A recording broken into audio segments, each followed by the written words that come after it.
on Doomed! The posts are coming from inside the house. Ladies and gentlemen, welcome to this episode of Doomed with Matt Binder. The first episode we've done since the tech world has completely taken in what has happened at the Capitol and has now, I should say, taken action against various players in the storming of the Capitol last Wednesday and the various platforms that played a role in the storming of the Capitol last Wednesday. So there's a lot to talk about, a lot to jump into, a lot of things to update you guys with since we last spoke on this program. But we're going to first let me pull myself up on the feed here so you can all see me. Oh, I have the old... I have this picture still up. That's hilarious. Why do I still have this picture up? That's too funny. Let me pull up my face now. Here we go. That was a photo, I should say, from the storming of the Capitol last Wednesday of the guy foaming from his mouth. If you recall that, how we had lots of fun with that picture here on the show. But anyway, I want to start actually with Parler, the right-wing social network that sort of blew up at various points in 2020 when various different right-wing personalities or Republicans got banned or, had action taken against them due to various reasons, like lying on social media or calls for violence, little things like that. And whenever those events would happen, they would call all their users to go to Parler. Parler would get a bump, and everyone would be talking about Parler for a little bit, and then it would fall back under the radar because you can't really sustain a social media platform that just has really one specific type of person on it. But I want to talk about Parler first today because there was an amazing piece that I saw in Gizmodo that came out just honestly hours ago by senior reporter at Gizmodo, Dell Cameron, who is joining us right now on the phone. Dell, are you there? Yeah, I'm right here. Hey, Dell, thank you so much for joining me today. Yeah, thanks, man. Now, before we get into the piece that came out today, I want to give people a little bit of background. I just told them a quick summary of what Parler was if they weren't familiar. Regular listeners of this show certainly know what Parler is. But if you haven't listened, but I think I covered the most important stuff if you haven't ever heard of Parler before today. But so let's start with this news of Parler post Capitol storming. So on Friday, it seems like the roost. What is it? The chickens came to roost. What is the saying? I can't remember for Parler.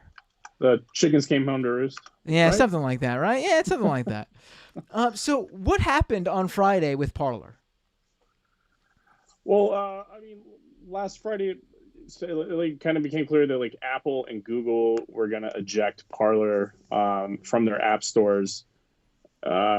Sort of based on the idea, based on the reasoning that they just had this kind of steady flow of violent content, people threatening to, burn down the Capitol, and there were posts about assassinating different, lawmakers, and that Parler was just unable or unwilling to effectively identify and remove this content. And that wasn't necessarily the nail in the coffin for Parler. There's other ways people can get apps on their phones, but by Sunday it became clear that Amazon, which is the largest cloud service hosting provider in the world, was just planning to also eject them, which would effectively just kill the app. I talked to a couple of people about, well, why doesn't Parler just pick up and move to another cloud hosting provider, maybe someone a little bit more lenient or, willing to put up with their shit. But really, the thing is, once you build an app based on the concept or based on the idea that you're going to host it on AWS, it's really difficult to migrate it other places, particularly if you take advantage of some of the services. Take advantage of some of the higher level services that they offer. There's a wide array of services you can use that belong to AWS, and they just cannot, once your app fits into that mold, it can't really be easy transposed into a different hosting environment. Right. So I mean, at that point, it was just kind of clear if AWS went through with it, which it had a right to contractually. Like, Parler's filed a lawsuit against them saying, well, you had to give us 30-day notice, and the reasoning that behind the termination is full of speculation. But the thing is, that's all crap. Like, AWS's contract states pretty clearly, if you violate our terms of service, we can throw you off immediately. Right. And the interesting thing here is, Google did throw their app right off the App Store, fine. But with the Apple's App Store and with AWS, Amazon Web Services, they both gave Parler an opportunity to sort of prove to them that, hey, we're going to take this moderation seriously and remove this content, or have a plan at the very least on how to deal with this content. So so our product continues to uphold your own terms that we abide to. We've said we'd abide to by signing that contract with you. So, Parler had the opportunity. Right. And it's my understanding that, like, what actually happened is that, for a long time, John Matsey, I think is how you pronounce his last name, the CEO of Parler, his plan for content moderation is kind of a pretty old school idea that you can just have your own users flag and report, content that's in violation of the rules.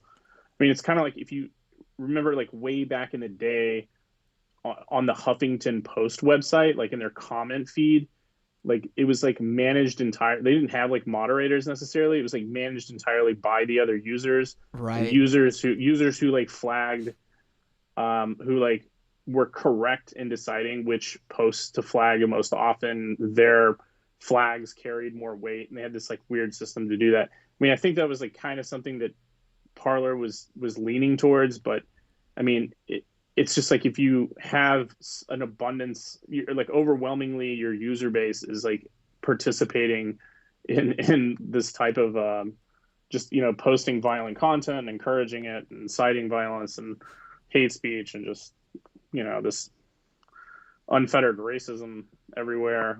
That doesn't, to Apple and Amazon, that doesn't sound like really a reasonable plan. And right. And, who can blame them for not believing that that's going to work? Right. And, the interesting thing about, I'm glad you brought that up. The interesting thing here is, like, maybe a moderation plan like that actually could work, like it did work on like the old forums and message boards back in the day. If you had like a diverse user base that, with various different, adults in the room who'll see something and, who are your users, and see something and say, you know what, this isn't cool, we got to report this.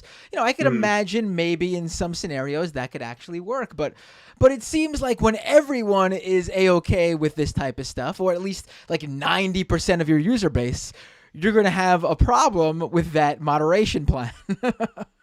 Yeah. And I mean, like there's this big issue today with like quote unquote censorship, and they like, that's kind of why Parler spun out the way it did, even though, I mean, it's kind of funny because like John Matsey claimed that he was policing his app based on like rules or something that like created by the FCC and like the Supreme Court. Which is, it was funny. I was looking at the Wikipedia page for Parler the other day, and it actually quotes an article that I wrote before about how that's just like a really like nonsensical way to frame it. I mean, the FCC does not police online content; it only polices the airwaves. Right.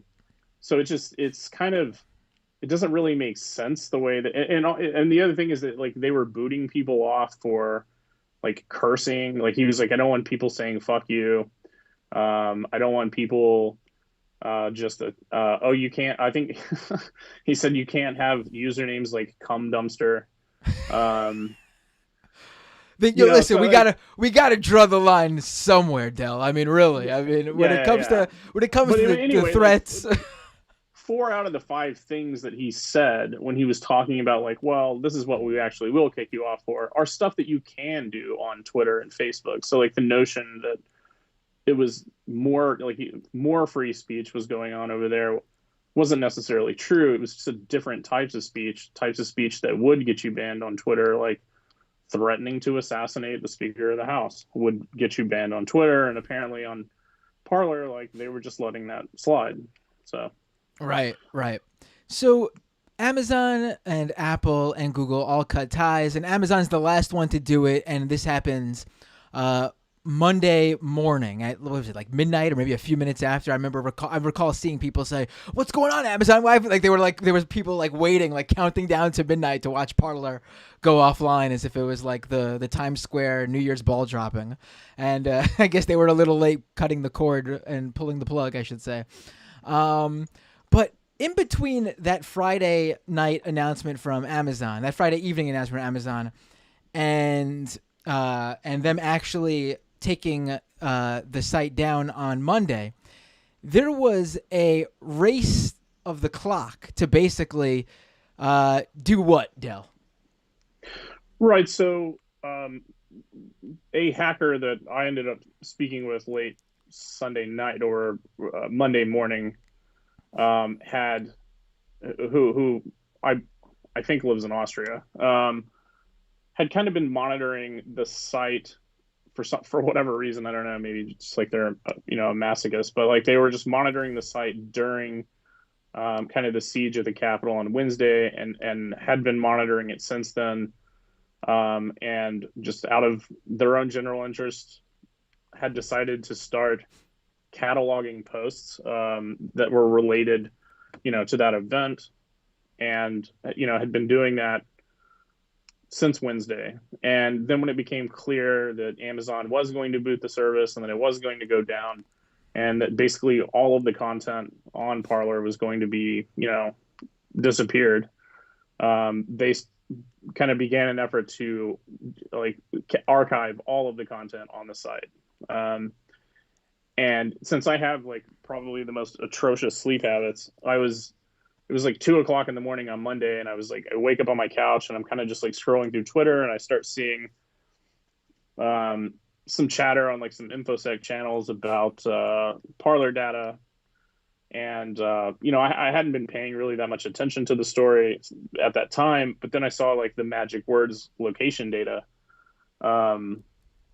Like I've been covering cybersecurity for 7 or 8 years, and it used to be like the goal, the money story would be social security numbers had been like revealed. But then, I mean, after like Equifax and 150 other hacks, where basically everyone in the United States had their social security numbers leaked, that it's just like really not that exciting anymore. You figure there's a million people in the world working in criminal organizations or hacking groups that if they want to get your social security number, it's going to take them about 10 minutes.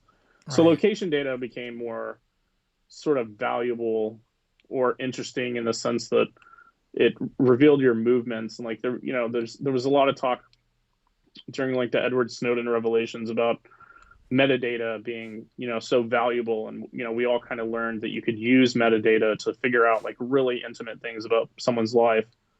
So when I noticed that location data was kind of part of some big data dump related to Parler, I immediately just like reached out to this hacker who goes by Donk Enby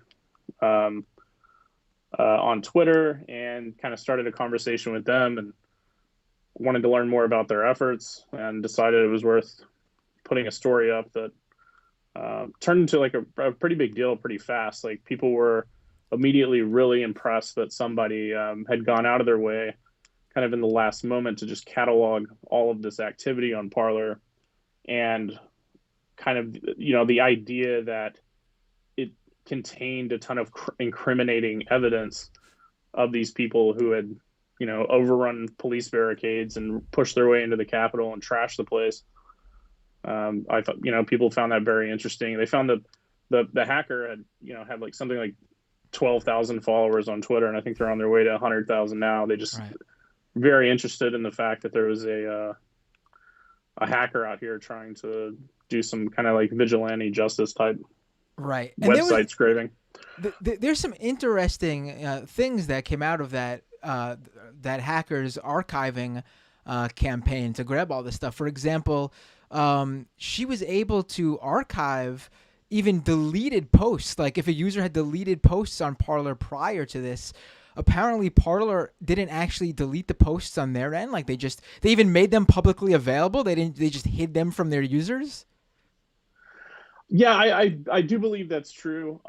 So I mean, there was a lot of weird speculation around like what had happened, and then there was also like kind of a fake story circulating on in a Reddit post, which Right. had something to do with Twilio and like a two-factor authentication exploit that had allowed purportedly hackers to create super user accounts and gain access to all this material, including like driver's license photos or social security numbers or something like that, which Parler required people to submit in order to verify them, apparently. Right.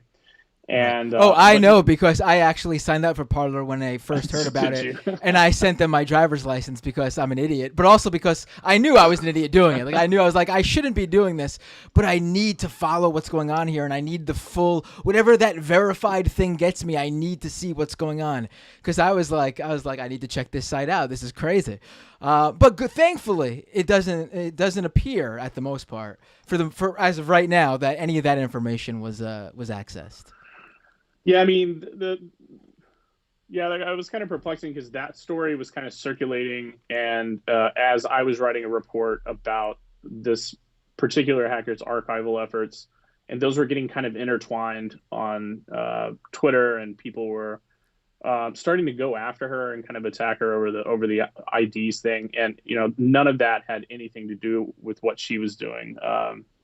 Andy Greenberg over at Wired had a really good piece out on kind of exactly what the issue was with Parler, and it turned out I'm trying to think of the word for it.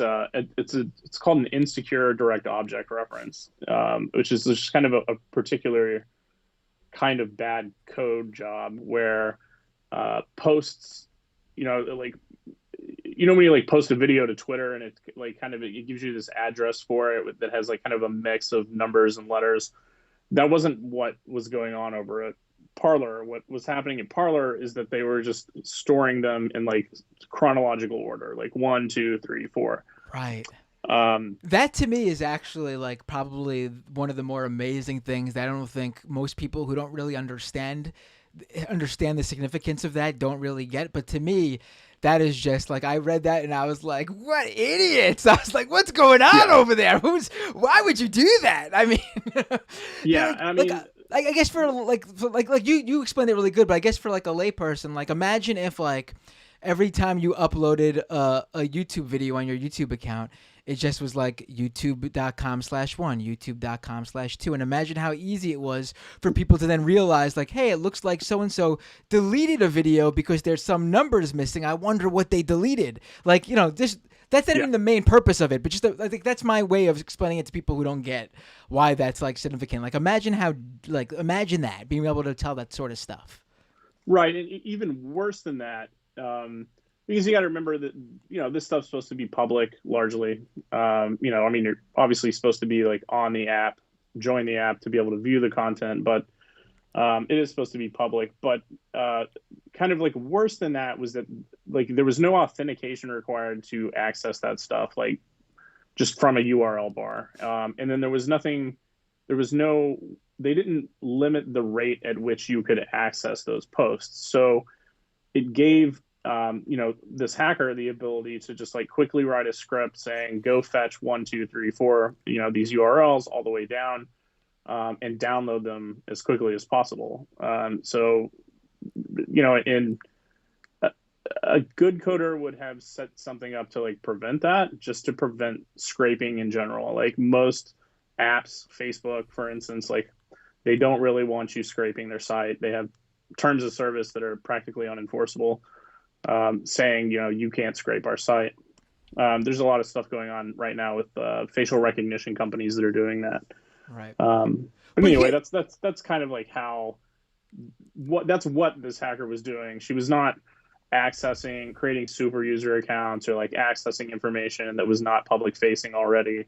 None of that stuff was true. And this was like, basic, simple scraping. Right, right.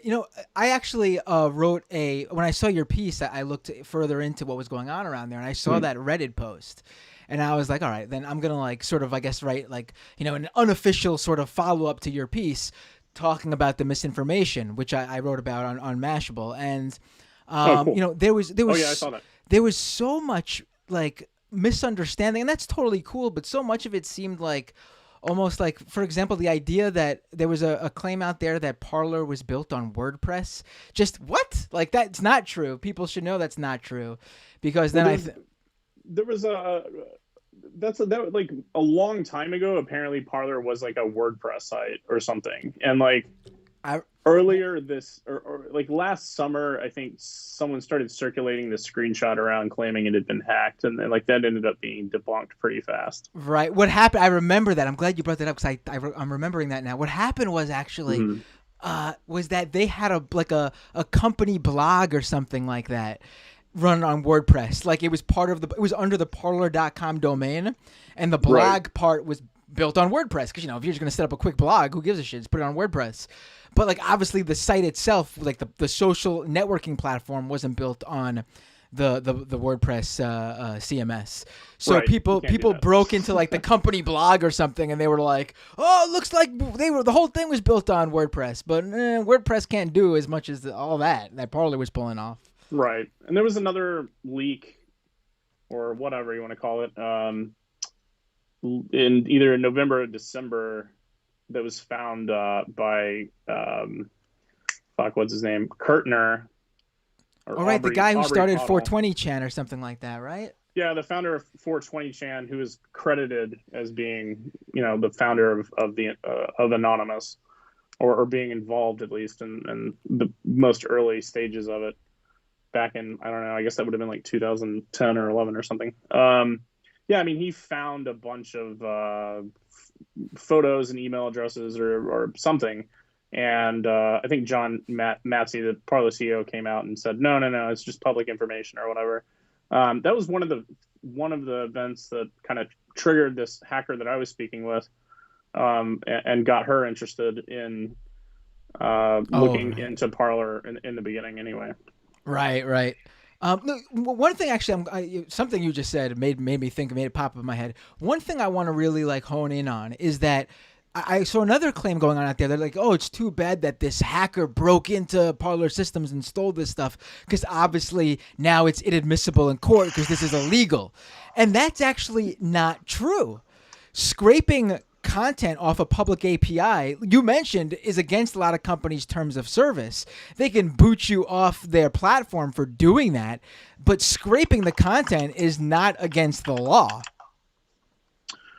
Yeah, I believe you'll have to like fact check me on this. I believe the Supreme Court has like weighed in on, if not the Supreme Court, like an appeals appellate court has weighed in on this and said no, it's well. I mean, when you use the word hacking, like what's hacking or like Right. what we're talking about is whether like it can be considered criminal under the CFAA, which is just like this super ambiguous law that the federal government uses to decide like if you committed unauthorized access into a computer system. And if you remember back into like when that Nazi fuck Weave got arrested for basically just like changing the UR numbers in a URL, which allowed him to, I believe, locate um, or either identify who owned certain iPads or locate them. I can't remember off the top of my head. It's been so long.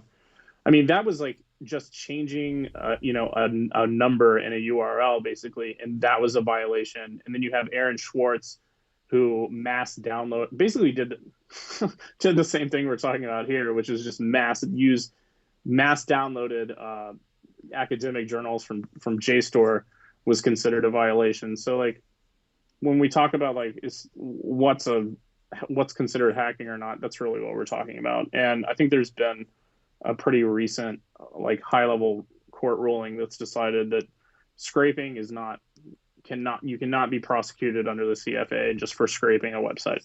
Right, right. It's crazy. The funny thing is that you brought up the Weave case. That was actually I'm reminiscing now. That was actually I had his lawyer on way back when, like when it first happened, and it was my first time ever hosting, filling in on the Majority Report. Sam Cedar, the host, was out, and it was Michael Brooks and I's first time filling in for him on the show, and I had his lawyer on for my first interview doing like on that show. Wow, I'm like, whoa, you brought me back, man. I just looked it up. It's the night back in 2017. There was a researcher or someone, like I can't remember, a company had scraped LinkedIn, and the Ninth Circuit came around and said, well, that's not, you can't charge someone for that. So Right.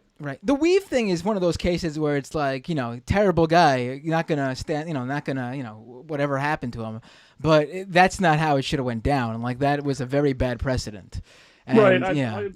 I had a lawyer who was a friend of mine defended him in that case, and like, it really, in situations like that, it doesn't matter who the defendant is. Like, if he's charged, then the next guy is going to get charged, and it could be you. So, like, exactly, no one really gives a shit, like, who he is and what his, like, ideology is.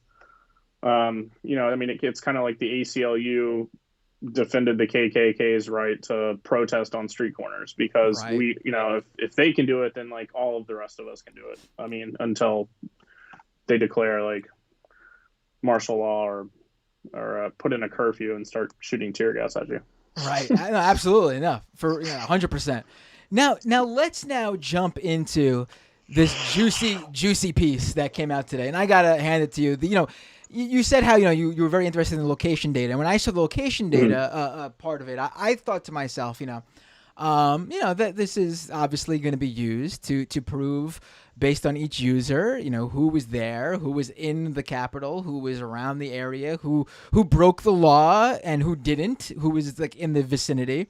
But you, really took it a step further in a way that, I didn't really think of at first because, when I actually didn't see, there was a few very viral tweets from a number of users with a lot of followers who were basically saying, what's the proof that Parler was so directly involved that they needed to be taken down? Right. What's the proof that they were so directly involved in the storming of the Capitol? Like, this could have been anywhere. But you actually, and who I want to make sure I give credit to your colleague. Please name drop him so we don't forget our like chief data reporter Drew is the guy who like helped a lot with this story. We try to work together as much as possible side by side. Like I do all the writing, some of what you'd consider like the reporter work, and he is kind of my data wrangler guy. He's a friggin' genius. Right. So why don't you just break down for everyone what this piece? Just like go ahead. Right. Well, so basically what we reported today is that like the archived data that this hacker got their hands on included location data, and the only posts that actually have location data attached to them are videos. When you normally, like if you upload a video to Twitter or Facebook, I believe at this time, that they have a mechanism that'll go in and scrape XF data off of it. So like if it pinpoints a video, if you take a picture of or a video of your cat in your house and upload it to Twitter, someone can't go and like grab that video and look at the metadata on it and figure out where you live. And, that's there to like protect everyone's privacy. Not everyone knows about metadata. Not everyone knows how to get rid of it. Parler apparently just had like no mechanism in place for this whatsoever. And so when all of that data was archived, the videos had this metadata on it that pinpointed exactly where the videos were taken, not where they were uploaded. If someone took a video and uploaded it, 3 days later, it would still show exactly where it was taken at the time. Right. Which actually, just not to cut you off, I'm sorry, but it would be really funny if it was the opposite, and you had a bunch of the Capitol stormers in the people storming the Capitol inside there, uploading like the videos of like their dog playing catch at home a few days earlier, but they're uploading it while in the Capitol. Like that's what they did while they were there. Well, and then the inverse of that would have been even more damning. Like if they had taken all this video in the Capitol and then driven back to their houses and like uploaded it from there, basically they would have been like pinpointing, where they live. Right. So that would have been interesting. But it also would have been very difficult to go through all the video because there's basically there was like a million videos. I don't even remember the exact number. At some point it was like 1.1 million. I mean, the site only had like 10 million users, or the app. But anyway, so what we were able to do is we worked with another researcher who had already begun scraping all of that metadata. We hit some limitations last night when we decided this is what we were going to do, because it's like 80 terabytes of data. Like, it's just such an enormous amount of data. And then trying to, it's all stored on an S3 bucket, ironically, right now. It's all stored on an Amazon server, which is funny because Amazon kicked Parler off for violating its terms of service. But and trying to get that amount of data off of, like, transfer it is just like such a impossible task. And it also, like, moving data off of a server and off of a rented cloud service provider, like that costs like thousands of dollars. So we were like, well, we don't want to pay $3,000 to write this story. And luckily another researcher stepped in and like was like, well, I've already scraped all of the metadata from the videos, and so they turned that over to us. It has GPS coordinates located on it. They're written kind of in a way that doesn't mesh well with the software we use to map it. So it took Drew, a couple hours to fix the GPS coordinates. And then we're kind of like deciding, well, what are we going to do with this? Like, we have GPS coordinates of every Parler video uploaded, and very quickly we're like, well, let's just see what it looked like on January 6th while these people were at the Capitol, and it lit up like a Christmas tree. I mean, it's like really, they filmed 618 videos that were sent to Parler that day, and if you look at them, there's a map in the middle of our story that shows where the videos start over in the National Mall, where President Trump was speaking, and telling them basically, like, don't be pussies, we have to be strong. You've got to fight for the right for me to still be president for another 4 years or whatever. And it shows them streaming through all the way east over to the Capitol building, and then some of the dots like start going inside of the building. There's some limitations when you look at the map. So, it's interesting that we see like the dots like flooding into the building. There's not a ton of them. I mean, there's only, there's a ton of videos shot outside the building. There's only a few dots that go inside, but they go really deep into the building. There's a mast that's in the rotunda, right? Like the dome that's, right in the middle when you go in through the door. Like, that's kind of like the first place you go is the rotunda. And then south is the Senate chamber, and north is or I might be doing that backwards. North is the House chamber. And there are dots around the Senate chamber, which is where, you see the video of, there was the black Capitol police officer who's like running up the stairs and he's getting chased by these dudes. And like, he is kind of credited with leading, while just like right after Mike Pence got let out of the Senate chamber and police were starting to try to like barricade the door, and all the other lawmakers and like reporters were still in the chamber. And this officer like kind of ran away from the door and led the crowd away from him. Because they just like they got in there and they didn't know where they were going because they probably had never been in that building before. There are like there are videos that were taken like around that area. And about 30 minutes after that cop ran away is when the doors to the chamber were actually breached, and you see the guy with the flex cuffs like leaping over over the gallery banister or whatever. And then you see the fucking that weirdo with the fur on his face or fur on his head and face paint. Oh, the QAnon shaman. Yeah, the like organic food guy. Yeah. Sitting up on the dais or whatever you call it, where Mike Pence sits. Yeah, I mean, so that all happened around in that area. There's leadership. That's where like the Senate leadership offices are over there. There's the press gallery. And so like we can see that like some videos were shot there. There's some other videos that were shot, around the house side of it. So I mean, some of these users got pretty deep into the building. I mean, they're among those who, you know, penetrated very deep into the Capitol, and there was, like you said, there was some like talk online about like, well, did Parler blah blah blah really, was it really involved in this? And I mean, of course, like, yes, there were obviously people, in the building who also used Facebook, who also used Twitter. And you know what? If I had their location data, I could map that out too, but I don't. They have better data security practices.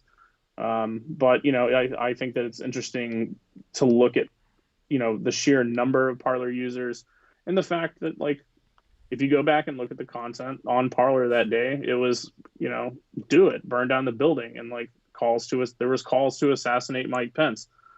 Right. Um, Yeah. just like when Amazon decided to cut them off, the first thing people were saying is like, well, let's go to some Amazon AWS centers and burn them down. I mean, Right. it's just, Right.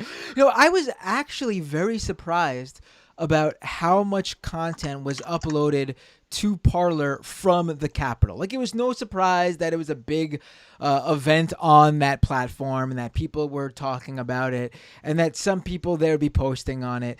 But I really didn't expect that magnitude because, if you're going to be doing something like that, the idea, in my opinion, would be to disseminate it to as many people as possible, which would be on Facebook and Twitter, yeah, Instagram. So the idea that in this limited amount of time, while they were doing these actions, these guys couldn't have went to like multiple apps and be like, I'm going to upload all these photos and videos to, every single one's going to be multi-uploaded to one to Instagram and then, also to Facebook and then one upload to, no way. They had to pick an app pretty much. Maybe they did some on Twitter or Facebook, but they had to pick like a main app.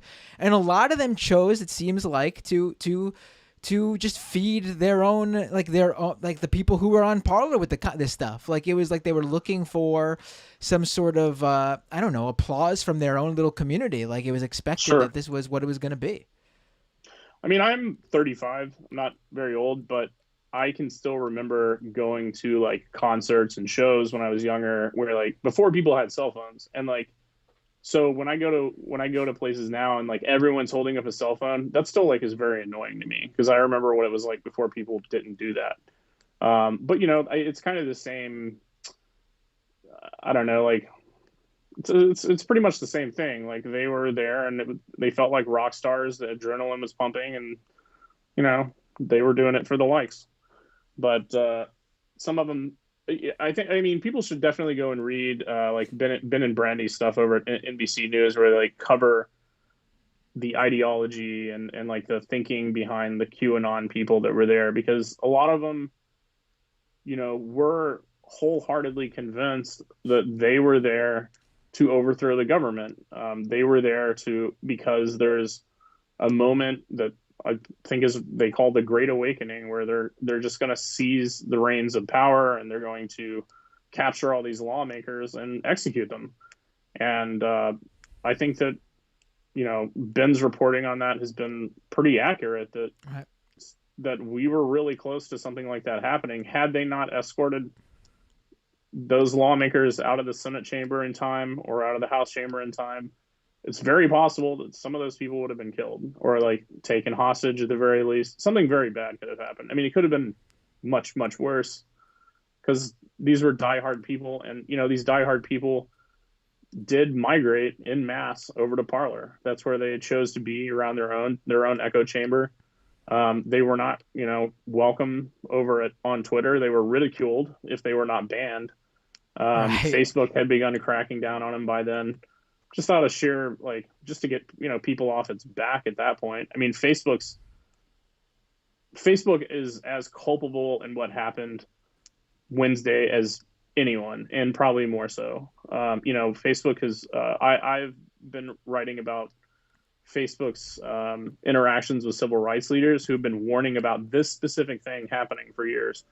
I mean, very specific. Like, this is going to lead to a mass casualty event. It's going to lead to divisions so deep that we're going to have lawmakers killed or attempts at violent revolution, and people brushed that stuff off, and now we're seeing like that's exactly what happened. I mean, it failed, and it was like kind of pathetic, but it also got really close to being realized.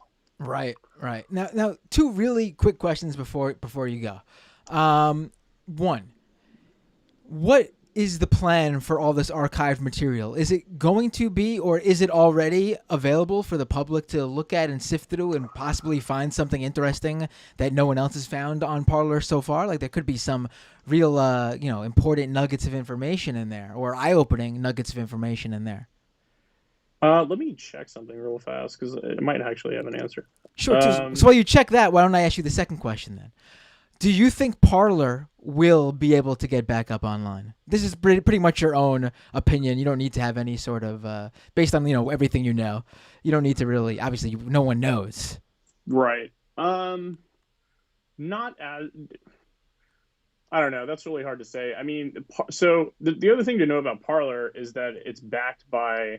It received funding of an unknown amount from Rebecca Mercer, who is part of a billionaire family that was also involved in launching Cambridge Analytica. Right. I'm so glad you brought that up. I can't believe I forgot to bring that up earlier. Shame on me, for real. Because here you have when we talk about Amazon and Apple telling like a upstart social media platform that they need to have some sort of moderation in plan and the capabilities to carry it out, maybe you could feel bad for some startup company that like blew up out of nowhere and doesn't have the funding yet to sort of do these sort of things. But Parler is backed by Rebecca Mercer, right? Right. Right, they have billionaire money. I mean, the question now is whether the press has been so negative that like they're going to have to withdraw from this. And I mean, the other thing that you have to question is, I mean, the whole thing around Cambridge Analytica is that it was like a data vacuuming operation. Now, the one thing that a lot of people don't know about Cambridge Analytica is that the platform that they were selling never fucking worked. They started building it during when the Mercers were backing Ted Cruz in like 2016 or 2015, and what they did is like the Mercers would donate like $10 million to a campaign through in PACs, and then a proportion of that money would be used to fund the company that they were starting, which sounds a lot like money laundering to me, but I'm not a lawyer. And they did the same thing with Donald Trump. They like gave Donald Trump $15 million and like $8 million of it was spent trying to build this platform that would allow them to like feed thousands of data points on different people and then and determine like how to approach them in an election. I mean, the idea was that basically they would have a scale that would rate you on issues like abortion and gun control and stuff like that, and then they could customize political messages to like send to you to convince you to support their candidate or whatever. And it never worked. It never fucking worked. And then you got to look at like the just like the poor coding behind it. It was an ambitious project, but I mean, just like the crappy programming behind it kind of reflects like the crappy programming behind Parler. Like these people are just not hiring the best people to like run their scams. And the motivation behind Cambridge Analytica and like the Mercer's involvement kind of lends to the idea that maybe Parler was sort of the same, and like maybe they wanted all of these people to like migrate to Parler. They would have access to their data, they would have access to a powerful tool that they could then use to like push those individuals to support certain political candidates. I know that's starting to sound like just conspiracy theory at this point, but like that's kind of what they were doing. And I don't know. To me, I think that's. But anyway, to the question of whether they're going to get back up, I mean, it's going to take a lot of work on their part to do it. They're going to have to recode it. That like I think Matsy was saying like they'd be up in a week. That's a lie. That's not going to happen. Right. And if they do get up anytime soon, it's going to be a shell of the former kind of app that it was. So I mean, migrating off AWS and trying to get your app into a different environment, I'm told, you're looking at months of planning and then potentially a year of execution. And like, so the idea that they're going to be up in February just seems ridiculous to me. Right. Right. Oh, the other thing you were asking about is where is this data going to be hosted? And so initially the plan was to have the Internet Archive host all of it. It did yesterday have a bunch of the data up and visible. There was something that happened at the Internet Archive. I don't really understand it. There was some issue inside of a chat room with Jason Scott, who runs the Internet Archive. I tried to ask him about it on Twitter, and he blocked me immediately. And so it was kind of my impression that like Internet Archive had, and the files went down, and like so they were there, and then they went down, and then he blocked me, and then I was just like, well, maybe Internet Archive isn't down to do this. But then I had someone else reach out to me today and say that, they just took them down until they get like all of them uploaded. And of course, like we were talking about, it's 80 terabytes. It takes a long time. So as far as I know at this moment, Internet Archive is going to host this material. And if it decides not to, or there's certain material that it's not hosting, I'm told that there's going to be another person who's going to step up and volunteer to host it. Whose name I just can't say at the moment. That's all good. I'm very interested in looking through that stuff, so I look forward to it being put back up online. And I'm Dell Cameron, senior reporter at Gizmodo. Thank you so much for joining me today. I also want to say I'm very happy that neither of us apparently pronounced Parler correct once in this entire really? discussion. They actually say that Parler. It is, but I purposely don't call it that because I refuse. I cannot imagine calling it that.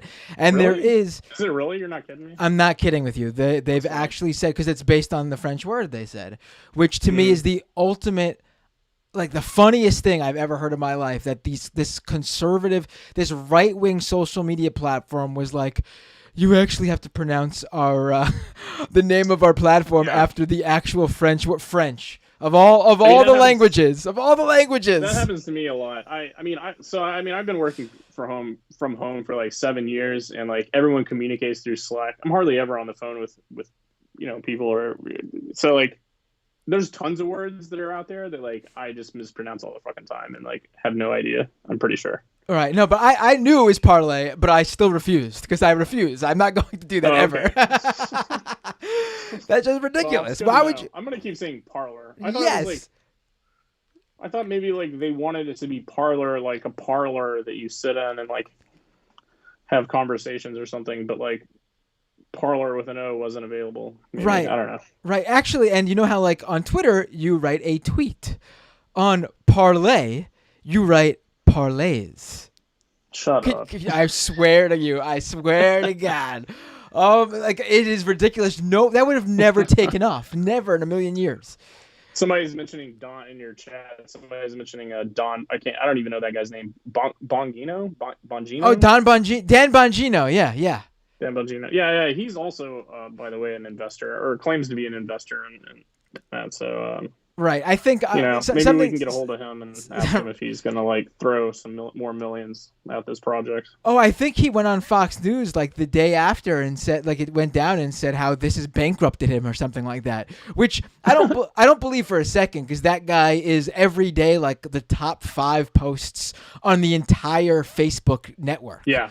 So that guy is definitely rolling in the dough just based on that. Yesterday it was in the top 10. He was 4 of the top 10 posts on Facebook yesterday. Right, and that's a bad day for him. If you ever want to talk about Section 230, you can have me back on here. I have a lot of things to say about that. Oh, I have a lot of things to say about that too, so I can't wait. We should do that for sure. I'll reach back out to you in the near future and we'll do that. And by the way, Dan Bongino's name is actually pronounced Don Bongino. Did you know that? You're joking. That one I'm joking about, yeah. If you tell me, I believe you. No, it is. I don't watch Fox News. It is Dan Bongino. I know he's a commentator. I know he used to be a cop. That's about it. Right, yeah. He's he became big with he was like one of the NRA guys, I think. And then he basically took off on his own, and now he's one of the premier online right-wing personalities. Amazing how it all works out, isn't it? Makes sense. All right. All right, Dell, thank you so much for joining me tonight. Really appreciate it. I will 100% have to have you back on for Section 230 Cool, man. because that's a discussion. Yeah, look out tomorrow. I think it looks like we might have another story coming out about that GPS data. So keep an eye out, I guess. Ooh, breaking news right here on Doomed. Thanks, thanks, Dell. Thank you so much. Take care. All right, man. All right, ladies and gentlemen. Bleep bloop.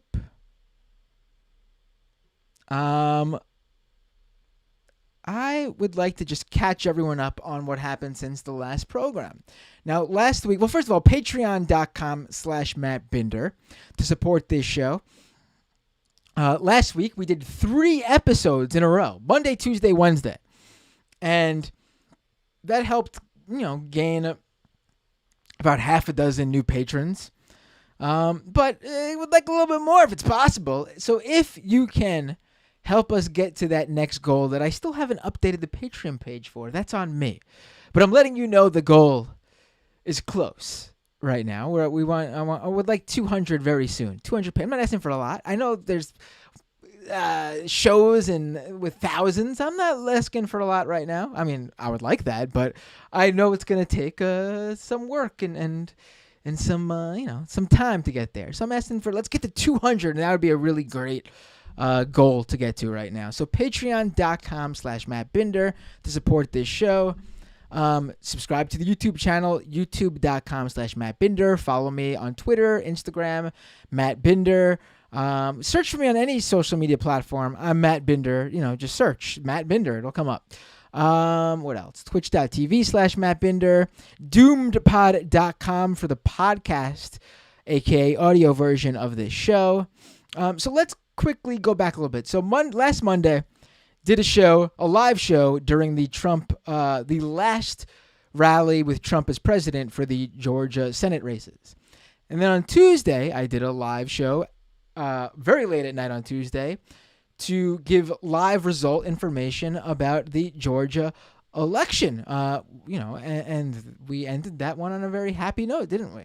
And then on Wednesday, I went live that night and put a show together because of the storming of the Capitol that happened just hours earlier.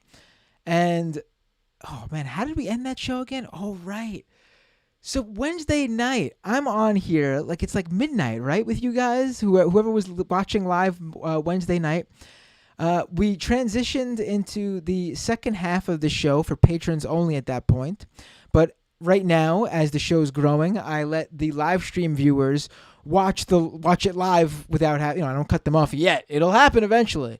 But live stream viewers can watch the patron half live right now.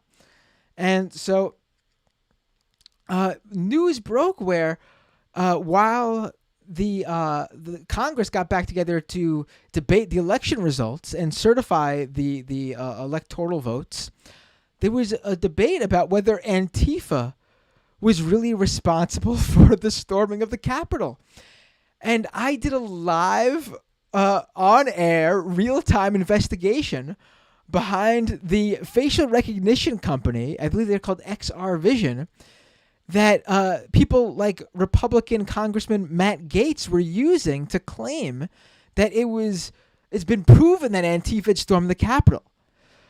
It turns out that company is basically has a high-level executive, a CTO, who's a right-wing conspiracy theorist, runs a right-wing conspiracy blog. The company's actual official LinkedIn shares all these crazy, right-wing conspiracy theories about Ilhan Omar and Hunter Biden.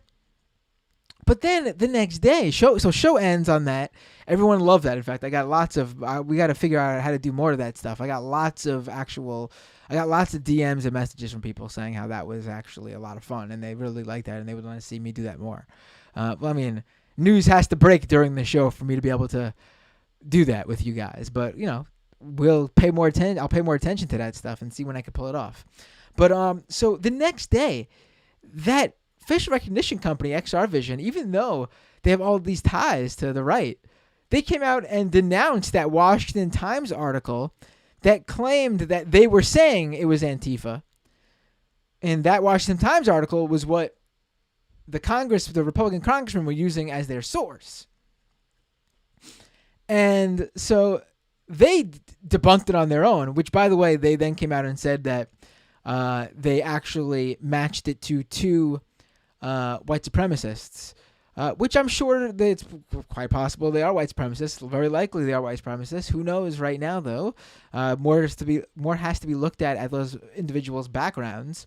But, I mean, obviously they were there. They are a part of white supremacy in some way. What I'm talking about is if they are like true blue self-described, white supremacists in terms of calling themselves that and taking part in that sort of that movement.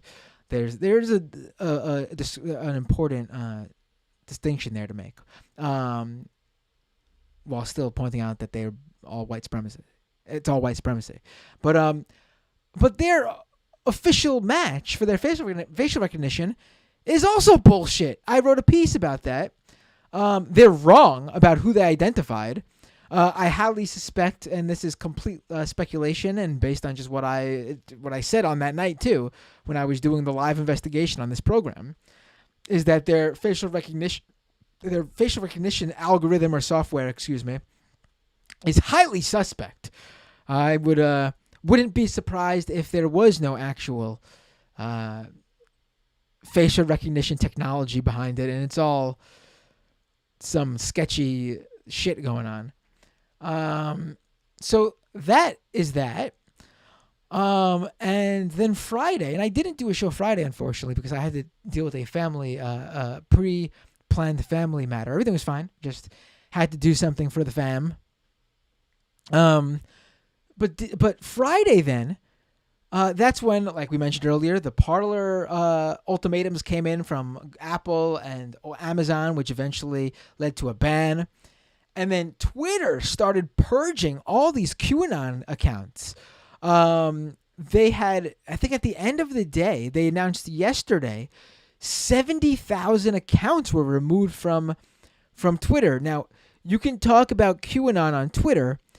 You can't have an account dedicated to disseminating QAnon misinformation. Like, you can talk about it neutrally. You can talk about it to debunk it or to criticize it, but you cannot disseminate it. And it's like, if you're a conservative who comes across some article and you get rolled by it and you share it, your account won't be banned.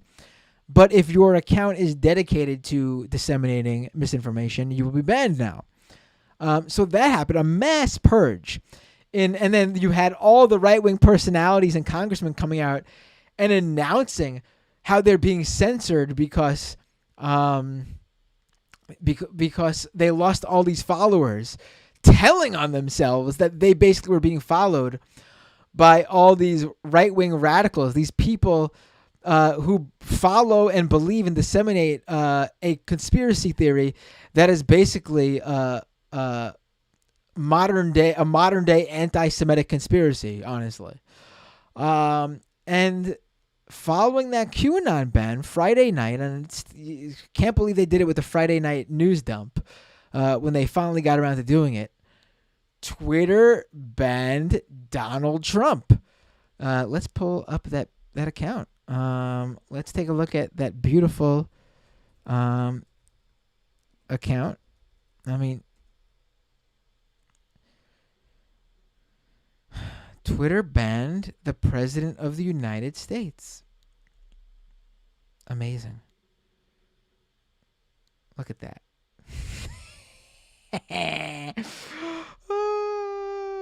Now, listen.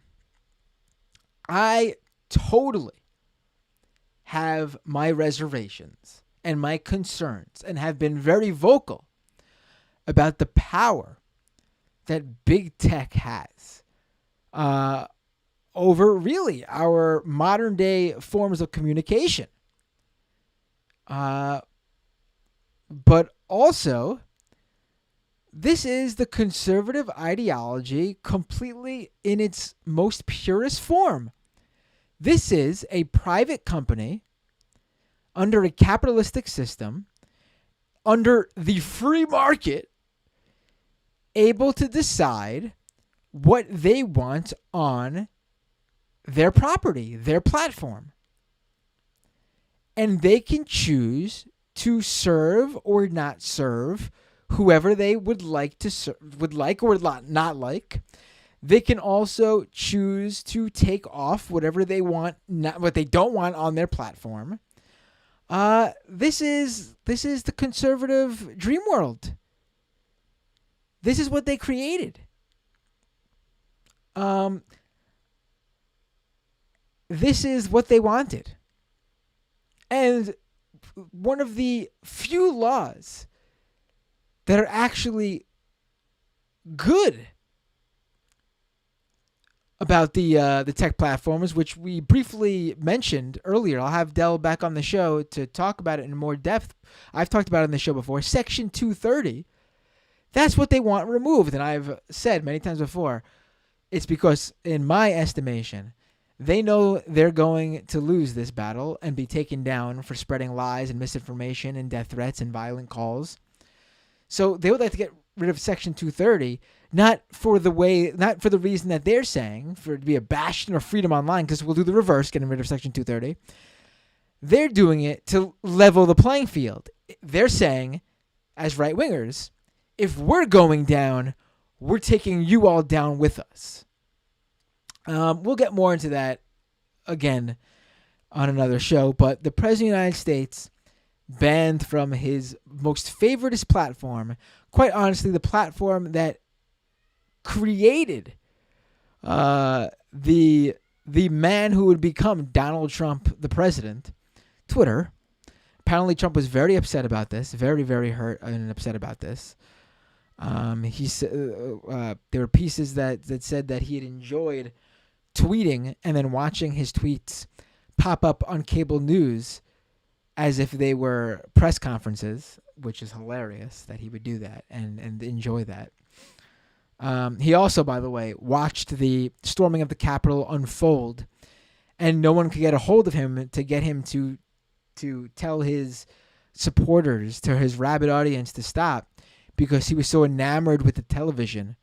One of the quotes I saw was something like, if he was watching TiVo, he could press pause and deal with whatever he needed to deal with. But because it was live TV, we couldn't get him away from the TV set. That's not verbatim, but that's the legit gist of it. It's not off. It's not off the story. The summary. That's a good summary. But man, what an amazing man, right? What an amazing guy. Since we last had a show, also, we have a death toll now of 5 people from the Capitol. The individual shot by Capitol Police while trying to get into the house, the hallway that led to where members of the House were being held. 3 people died due to what's being described as medical emergencies. I don't believe we have all the details yet. Although one of those people, their medical emergency was being trampled by the crowd, apparently. Which, jeez. And then there is a Capitol Police officer who, at this point, I'm not sure it's been 100% confirmed, but allegedly was beat with a fire extinguisher, and he passed away later in the hospital from his injuries. Blood clot formed in his brain, apparently, and he passed away.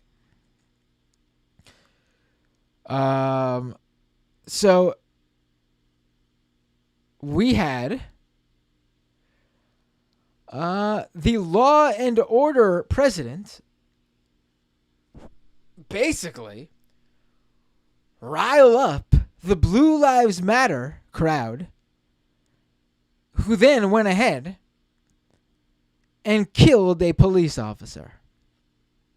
I believe another police officer, and this is just to mention, there's no proof it yet has anything to do with the Capitol, what happened at the Capitol, but one Capitol police officer who was there the next day apparently was found after committing suicide.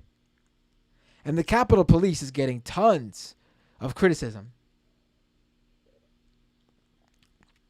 I believe it was the chief who resigned. And then on top of that, they are finding, this may shock you all, they're finding that police from around the country were part of the, off-duty police from around the country were part of the storming of the Capitol. And then furthermore, there are investigations now into the Capitol Police who were there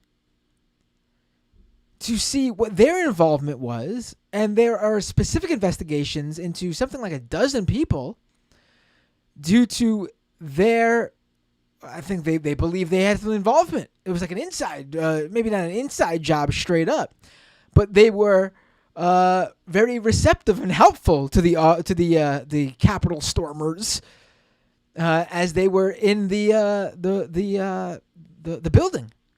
2, I believe, have been put on suspension.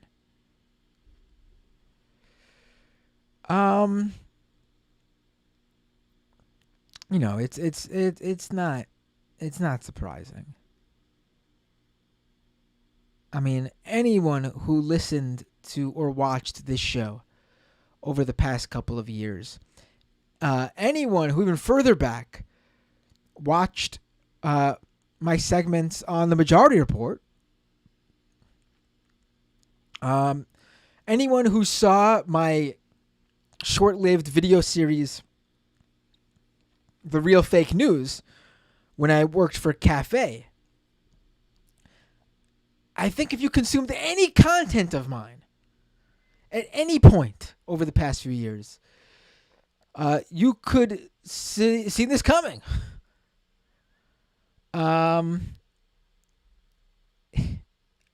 I even pulled up the other day.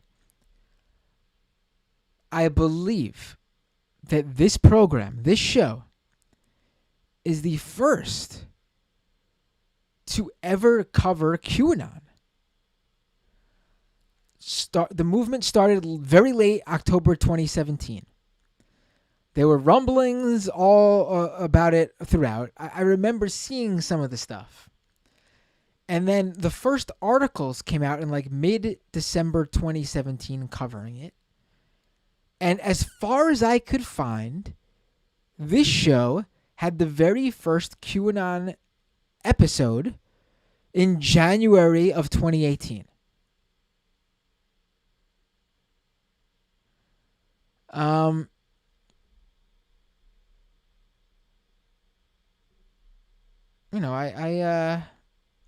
looking for some posts here I wanted to show you guys.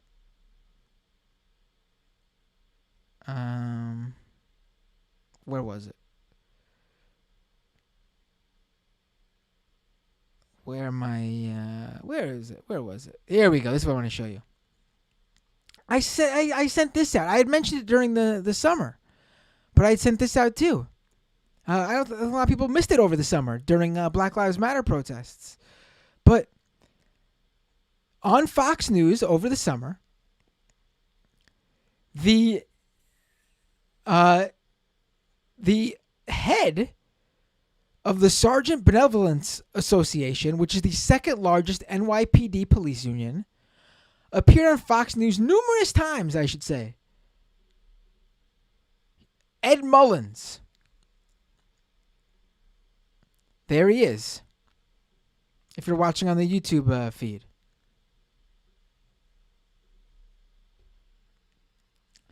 And take a look. Let me move I'm blocking a little. Let me move out of the way. Take a look at his office space there. Tell me if you find anything. I'll give you guys a hint.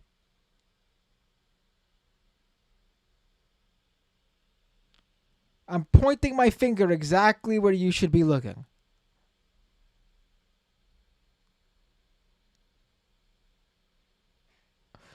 That is a QAnon mug placed in the background of his little video feed, like Zoom chat feed, to Fox.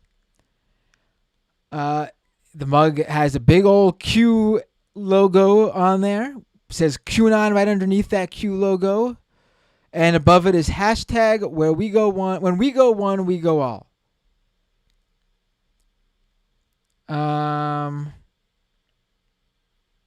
He claimed, by the way, that he had no idea what that was.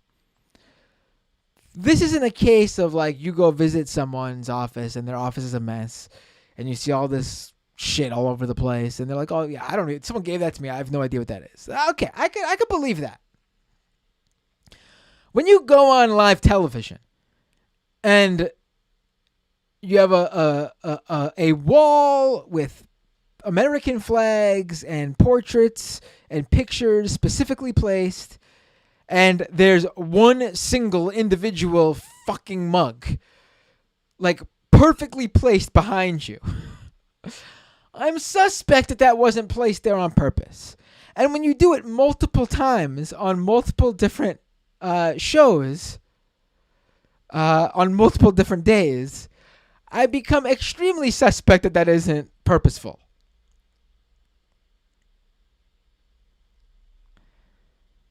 So,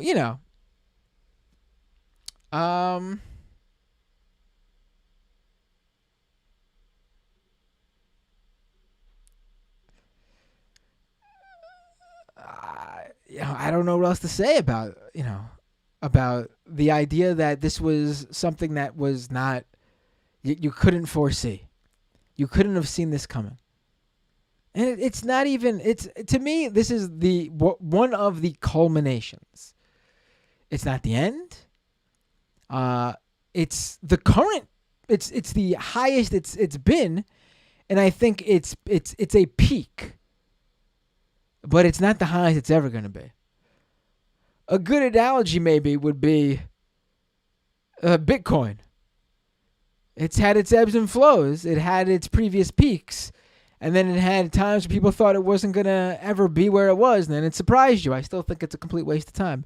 And but but it's come back many times. I guess you can say the fanatics of QAnon and Bitcoin are quite analogous, though, in terms of how hardcore are they into their item of choice, their topic of choice, I should say.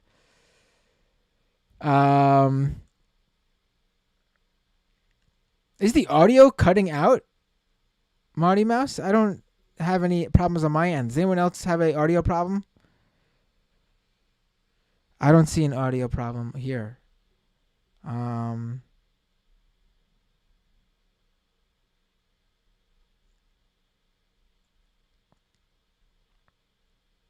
right, folks. Let's go to the patron half of the show. And we'll continue this discussion. I'll get to some chats, super chats. I will get to oh yeah, I forgot to do the super chat call. Ugh. If you'd like to send the super chat, which is a one-off donation to this show, go to youtube.com/MattBinder while it's live and drop a super chat. Super chats are guaranteed to be read. There's two, if you have a question in the chat, I try to get to it. If it's really stand out, I might see it, but not always. But super chats are guaranteed to be read. I mean, not only because you're paying me, although that's part of it. Because if you're gonna give me money, I'm not gonna not read your super chat. It seems like a good trade-off, right? But also because YouTube highlights those chats and gives them to me in a separate feed so I can monitor them. YouTube.com/MattBinder. Drop a super chat. I will read your super chat in the second half of the show. Patreon.com/MattBinder. If you could, I would really appreciate it. Only if you could. I'm really trying to grow out this show. Based on the fact that, as you can see, I'm doing like multiple extra content in recent days. Yeah.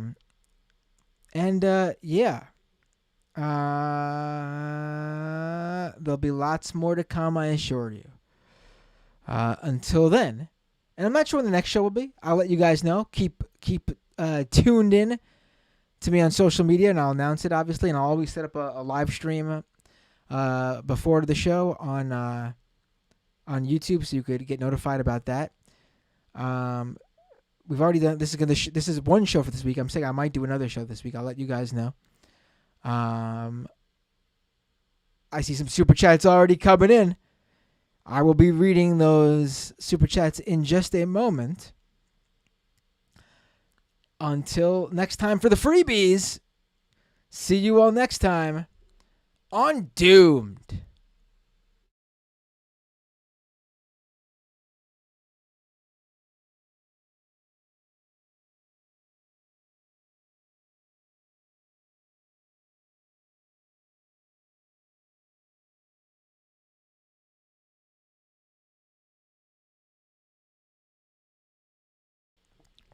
Hello, everybody. And remember, if you are watching on the live stream, you can drop a super chat, youtube.com/MattBinder. For all you patrons tuning into the show via the audio podcast, thank you so much, as always, and welcome. I will be cutting off the patron, the second half of the show live stream feed eventually, very soon. We're getting close to that point. So that it's only for patrons. Maybe very soon is it really depends on how quickly the Patreon goes. I'm trying to use that as like, this is going to be cut off soon. We'll see. We'll see what my plans are. I don't know what my plans are when it comes to that. So let's get to some super chats here. Samantha Sider with a super chat. Do you think Trump gets convicted in the Senate? It's looking more possible than ever before. I don't know. I mean, Mitch McConnell is, from these stories I'm hearing, seems open to the idea because apparently he wants to get the GOP as far away from Trump as possible after last week. And he views this as his way to officially cut ties. Democrats would be stupid to let him do that, quite honestly, in terms of letting him cut ties.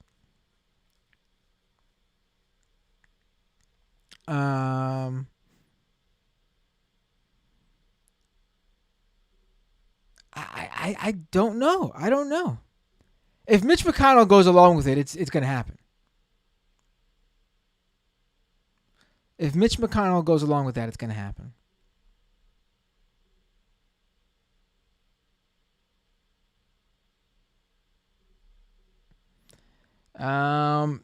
Prairie Fire Kowalski from Nebraska with a super chat. That's one of those lovely, cute little YouTube stickers of, like, what is it? A pear man? Like a pear? Handing me a cup of coffee. Because I honestly can use a cup of coffee. But I got soda. That's my cup of coffee.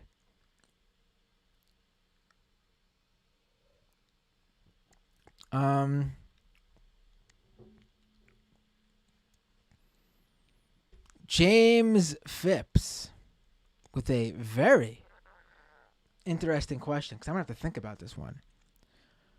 What's your favorite West Coast hardcore record? Ooh.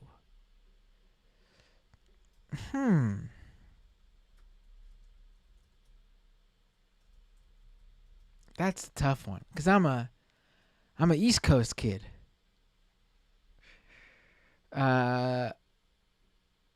Ooh. And also, I was never one for I was never really good at records, like telling you which record, like which song. Oh, like I know a lot of songs that bands, but I could not tell you what record they were on, to be honest. For most bands,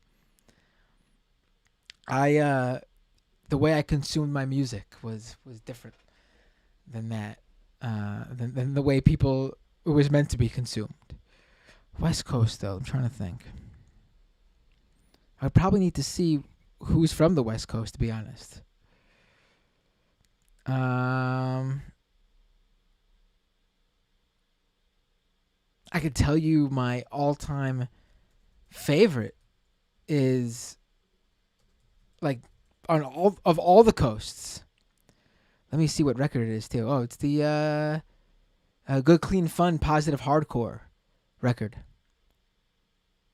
No, I'm sorry, Positively Positive record, because that's the full 97 to 2002 compilation of all their music. I don't know, they came out with a record after that, which is good, but all their hits from 2002 and prior, Good Clean Fun, my fave of all the hardcore bands.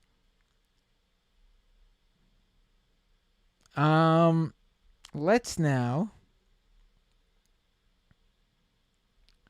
go back to the super chats.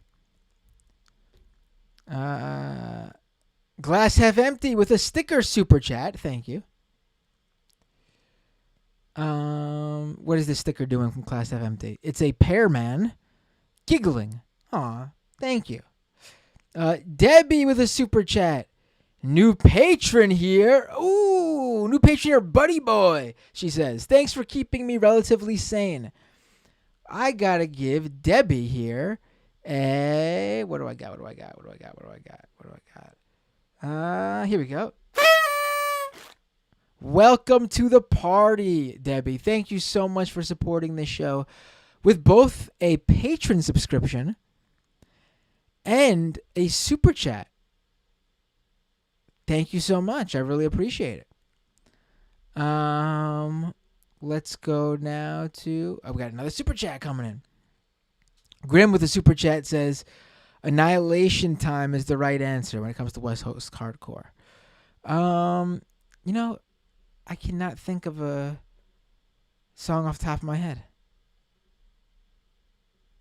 I'm going to have to... The name sounds very familiar. Let me see. I'll have to listen to this later. The name sounds very familiar, though.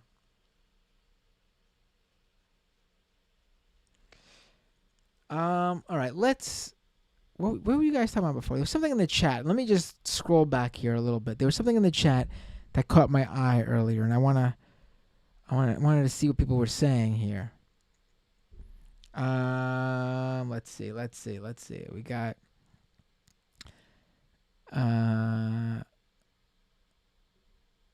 of course I should read some of these people giving me props for being early to the game once again. I'm Seti says, "Aye, our boy Matt, the OG again." Right, yeah. You know, that's the problem, man. I'm too early to this stuff.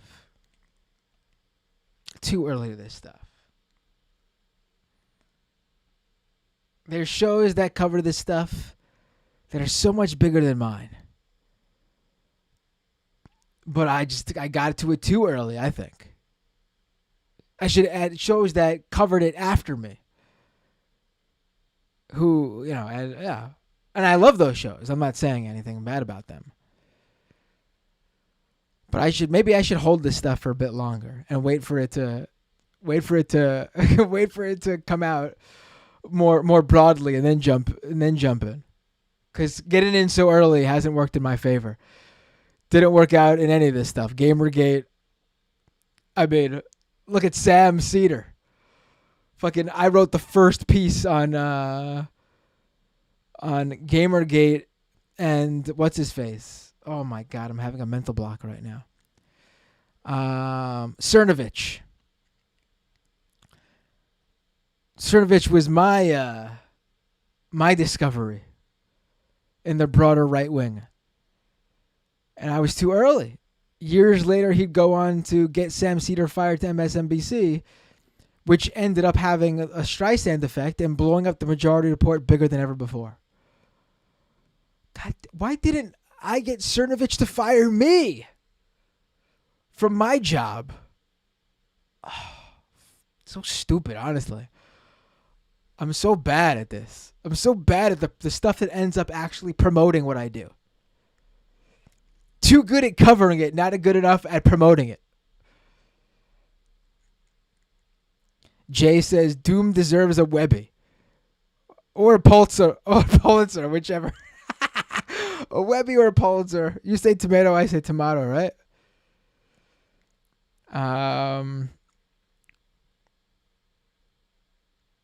Let's see. But that's not the conversation I wanted to go back to, actually. I came across it again. But I'm just being silly about that's the one I'm going back to. There was a conversation in the chat. Oh, right now, this is not the conversation, but right now, what's going on with the impeachment stuff in the House? That's right now. I forgot to mention it earlier in the show. But hey, that's why you guys are patrons, right? You get the good stuff.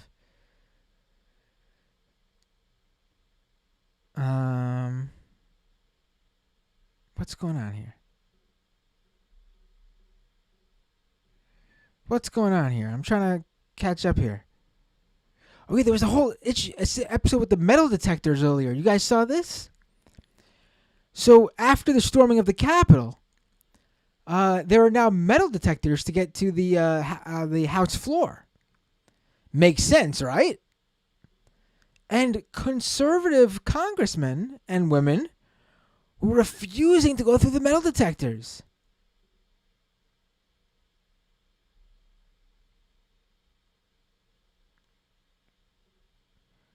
We're absolutely refusing.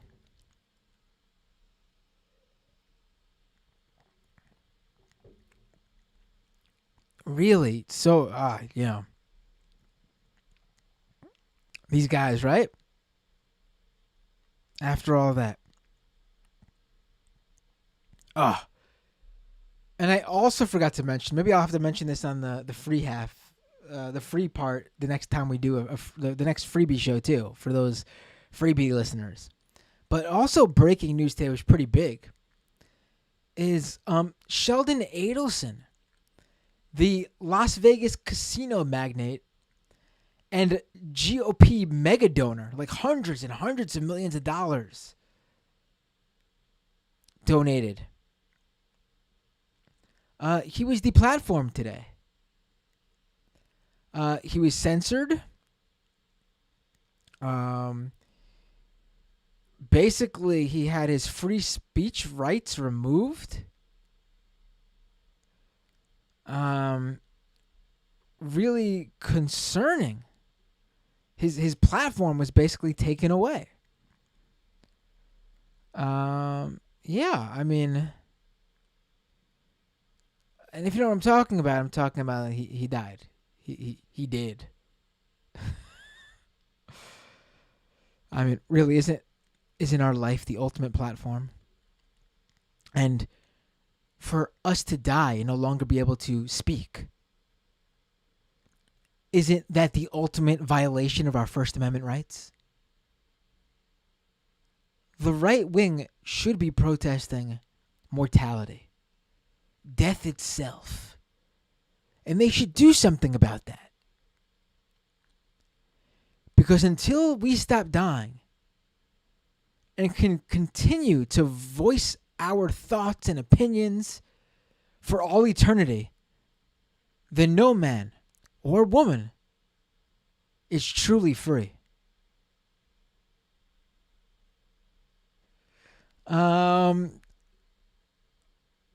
If anyone ever wanted to cut something out from this show and spread it around, I think that whole Sheldon Adelson thing would be quite good.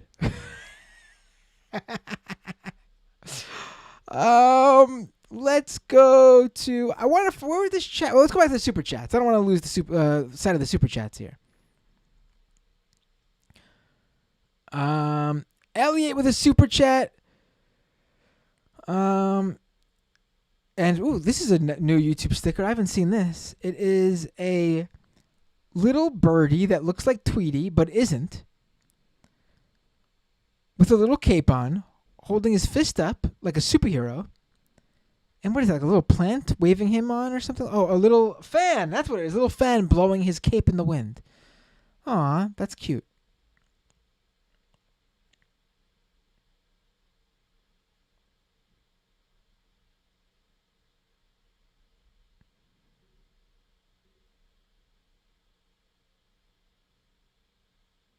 Um,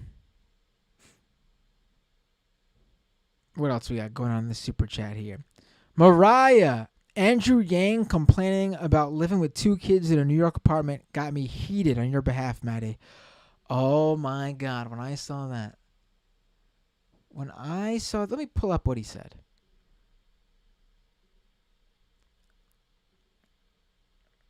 Let me pull up what Andrew Yang said. Very disappointing.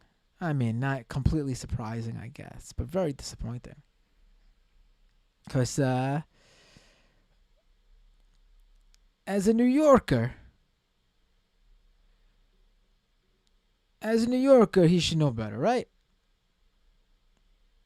That's why. Not because I expected, better from him specifically. So Andrew Yang, in an interview with the New York Times, explained why he's living upstate instead of in New York City, while simultaneously running for mayor of New York. He says, I should add, not living in New York City full time. He has an apartment here still, but he's not currently here. We live in a 2-bedroom apartment in Manhattan. Can you imagine trying to have 2 kids on virtual school in a 2-bedroom apartment and then trying to do work yourself?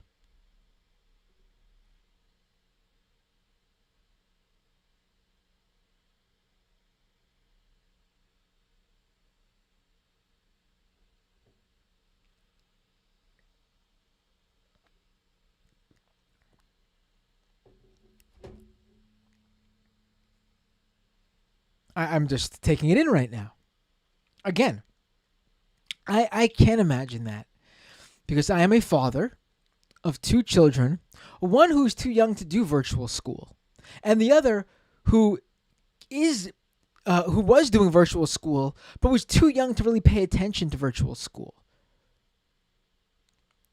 So I am the father of 2 young kids living in New York City, lifelong New Yorker, by the way.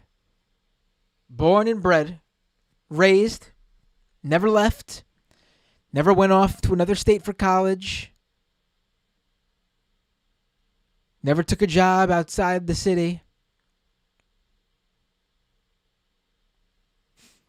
And by the way, there's one difference. I don't know what it's like.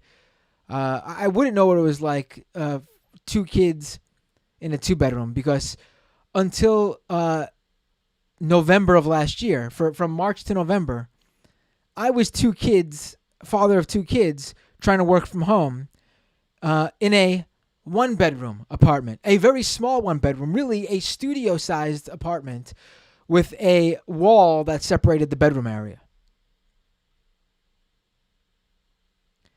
So it's possible to do, Andrew. It's possible. It's possible. Very disappointing to hear from a New Yorker saying that. Well, luckily, we were able to get this for the first time ever, a 2-bedroom, which gave me this new little closet that I'm able to call my studio. And it's honestly, it's not even because Matt's doing well for himself. No, actually, this 2-bedroom went on the market for literally less than what we were previously paying for that 1-bedroom. And we got super lucky and just looked and found it at the right time because it was going to go.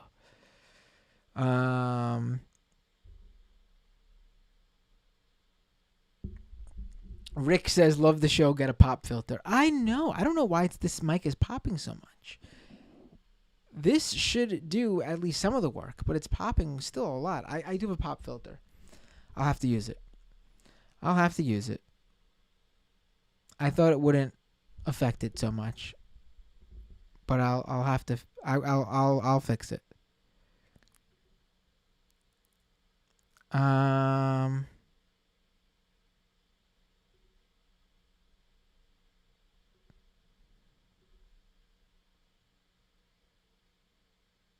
Let us go back to the super chats.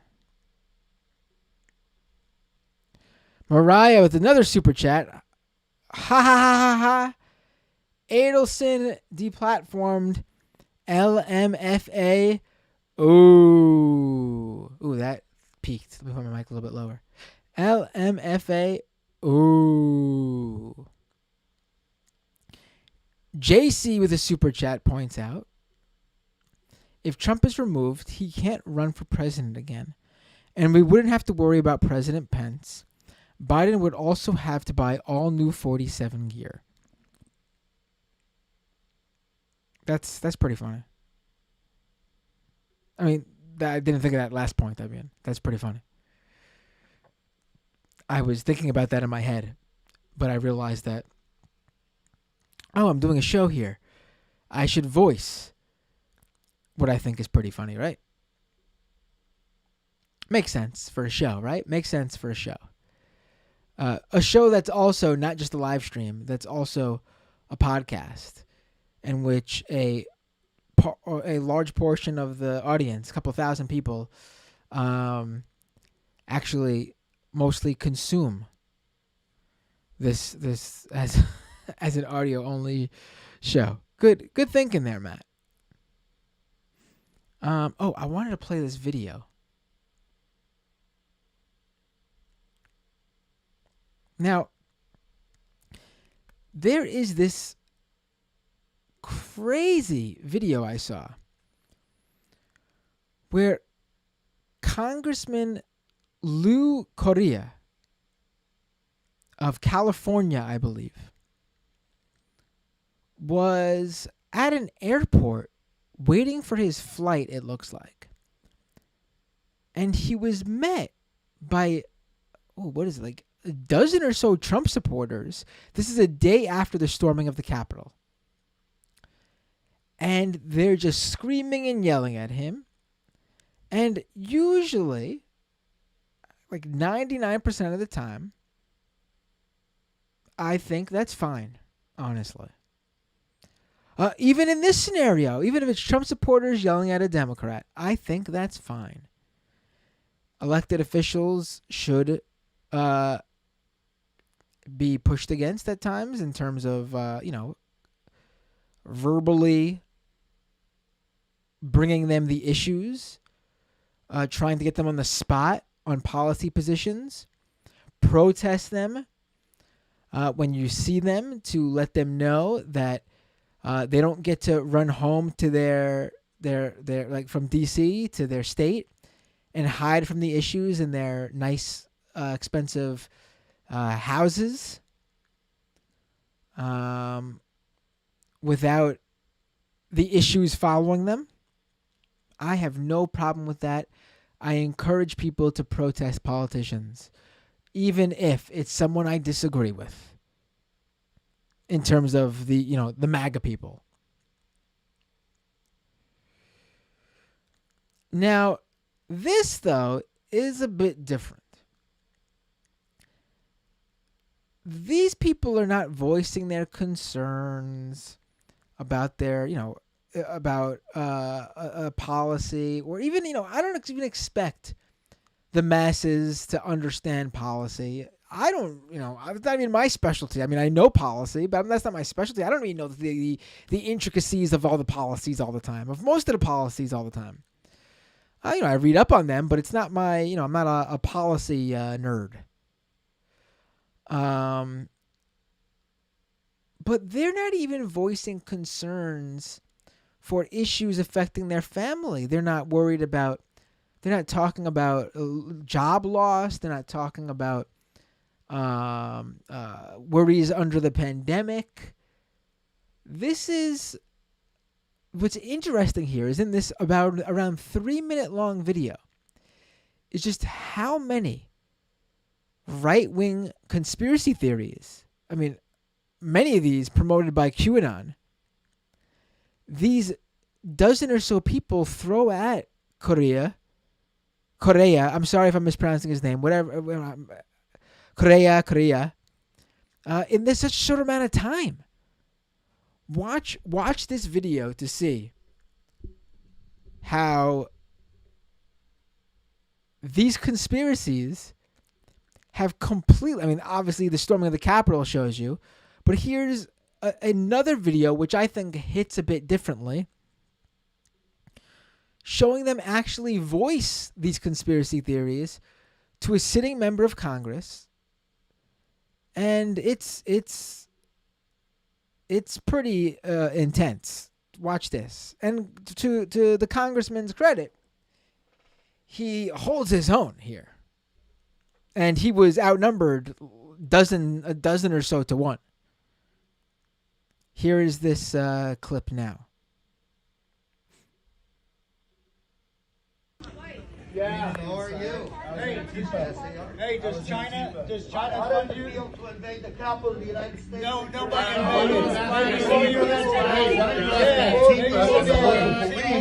coordinated the whole thing going into the Capitol. Go ask them. Yeah, the police let Antifa in. They opened the doors. So we already got a China mention, and now they've transitioned into Antifa actually storming into the Capitol. These are people, like, you see these conspiracies online, but it is something else to hear these people verbally say this stuff. Let's rewind just a couple of seconds here, and let's play it. Whoops, I fixed the volume here. All right, here we go. Whole thing going into the Capitol. Go ask them. Yeah, the police let Antifa in. They opened the doors. Your lie, and they walked in. your lie has been exposed. Your lie has been exposed. Your lie has been exposed. You're a liar. You're people. No, it's not a democracy. This is a republic. This is a republic. This is a republic. No, this is a republic. We the people. Not you, the elitists. We the people. Democracy. You fill your money with pot. Our money. You fill your pockets. I work for my constituents, boss. You literally got no spine. So for people listening to the podcast, at this point we have two guys yelling at Representative Correa about China, Antifa actually storming the Capitol, police being on Antifa's side. What else did I hear there? We got what was it? What was it? Oh, let me just go back. There's so much stuff coming out here right here. Republic, not a democracy. Oh, the constitutional republic democracy argument that the democracy-loving freedom fighters have all of a sudden, under Trump, all of a sudden their new thing is, democracy. Fuck democracy. We don't want a democracy. We the people, not you, the elitists. We the people. And then you have this guy get in Korea's face. Watch this. Or listen to this. Literally got no spine. Who are you? Who are you? Looking at me. I'm me, motherfucker. And I'm me too. Yeah. Yeah. Let's get home. Yeah. Nobody here voted for you. We don't want you. That's okay. We don't want That's you. okay. Oh, we'll work for you. Why are you ashamed of who voted for you? A lot of people. 70% of people in my district. What city? Did they use Dominion? What city? Listen to these people. So they get into the congressman's face and they're yelling at him. Fine, whatever. I don't really, that doesn't bother me. I support that sort of stuff if it's, there's something behind it. Obviously, I don't support this, being that there's just nothing behind it. This is just crazy talk. This is, oh my God. But then he basically said, they're basically saying, who are you? And then so he says, and they also ask who voted for you. So he says, my constituents. I won and I checked. He won by rounding up 70% of his district voted for him in the last election. And so he says that, and they automatically go to the next conspiracy theory. Did your district use Dominion voting systems? Because you all know I've covered it on this show before, a whole episode on it specifically, and I've covered it in multiple times in other episodes. They believe that Dominion Voting Systems, a company that supplies voting machines, is secretly working with Democrats to cheat Trump out of the election and change the votes. So they automatically assume and start pushing this new conspiracy here that Dominion also changed the congressman's vote here. I mean, they've been saying that Dominions changed other votes, but I haven't heard it specifically for this specific representative. Let's go back to the rewind a little bit and go back to the clip. Voted for you. A lot of people. 70% of people in my district. What city? Did they use Dominion? What city? The best one. Did they use Dominion? And you will never get elected. Don't ask What's your name? Don't ask the question. Now here's this lady who's yelling at him, "My children's future are fucked because of people like you." You know what? This is the first thing that's made sense in this whole. Yeah, I could be down with that. I don't recall if she gets into why she believes that. We'll have to listen to the rest of the clip. But I highly doubt, though, that she means the same thing that you, me, and other people, even center left. I mean, I know we're all leftists here, but socialists, communists, whatever you are listening to this show. But I don't think she's on board with what the left is saying when they say that these people have screwed over the future for the coming generations. My children's future's fucked because of motherfuckers like you. No, lady. It's because of you. No, it's because of you. You don't care about none of us. Because I don't take your And you're talking shit to us. You're talking. It's so funny how they're already playing like victims here. He's by himself with like a dozen people around him screaming at him all sorts of conspiracies. I mean, I don't think he's really said anything out of order. Someone got into his face and said, "Who are you?" And he said, "Who are you?" And the guy said, "I'm me." And he goes, "I'm me too." That's not really, he mentioned that he works for his constituents. True. He mentioned how many of his constituents voted for him. True. He's told them that the election wasn't rigged against Trump. There was no election fraud. Also true. Obviously something they don't want to hear. But let's keep playing here. Where do you live? Where do you live? Where do you live? Are you a Democrat? Where do you live? Hey, are you a Democrat? You fucking rat! We the people You're a Democrat. don't like you. You guys are all the same. Yeah, all the same. You don't give a shit about any of us. You care about your pockets. You care about your fucking pockets. Your pocketbook. Your pocketbook. How much taxes you pay? You are not a fucking patriot. I'm a patriot. So am I. You love China. Fucker. You love China. I mean, that one lady's yelling at him about, things that, you could possibly hear. She's a bit more unhinged than, but you could possibly hear from when a leftist or even progressive protest action or movement. But she's not saying what they say. It is, ridiculous. And, kudos to him. He goes on. His thing that I don't like is he goes on and to combat the China stuff, he brings up Russia, and that's stupid. But he's a normie Dem. I don't really know where he lies on the political spectrum. He's a Democrat, though, obviously. Oh wait, here he's asked. Here, let me play the rest of this. He's asked here if he's a Democrat. This part's pretty funny. Do you work for China? Okay, go work in China. Maybe Go Russia's work. better. Maybe I'm not from Russia, honey. Comrade. But I'm not from Russia. So what? I thought you were pro-women, pro-immigrants. Why are you calling me Russian? Russia. Because I have an accent? Is that why you're saying I'm I don't know. Russian? What are you talking to me about Why China are for, you ma'am? saying Russia? I want to know why. Because I'm not you're from saying Russia. China. What are you saying But China I'm not from for? Russia I'm because not you from work China. for China. Yes, you do, No, I'm honey.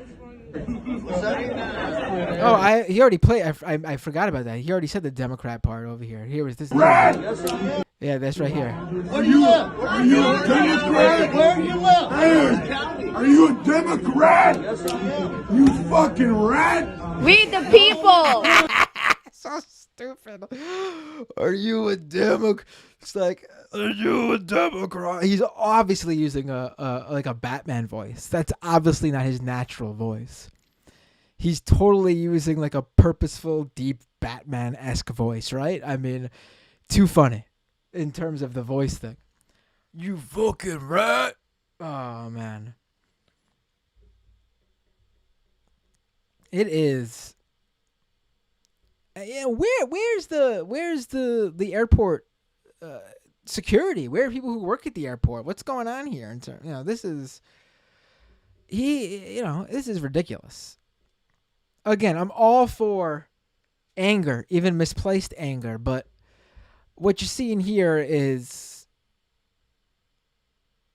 the misinformed masses fighting for, honestly, a overturn of election results, white supremacy, and fascist rule. They want their dictator reinstalled.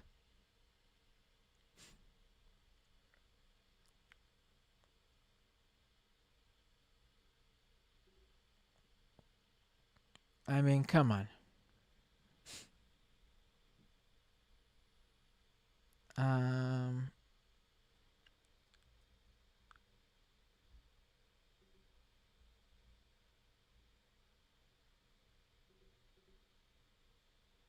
What did I do here? Whoops. Is there any more super chats here? I don't remember. What did I do? I just pressed something, and I have no idea what I pressed. Did I screw up the feed in some way? No. Okay, good. Was there any super chats? I want to make sure I don't miss any. Any more super chats, I should say. I could not find in the chat this section I saw people talking about.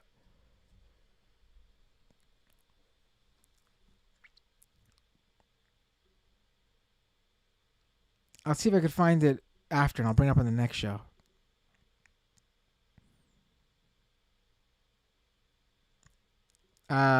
B Buccaneer with a $10 super chat. Thank you, B.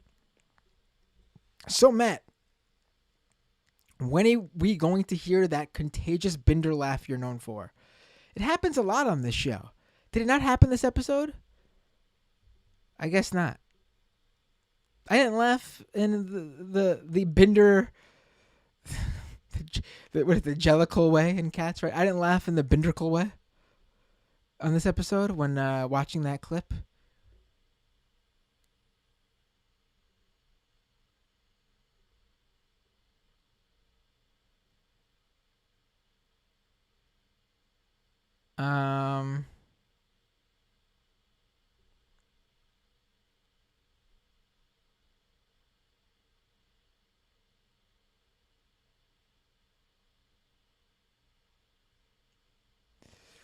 Let's see. All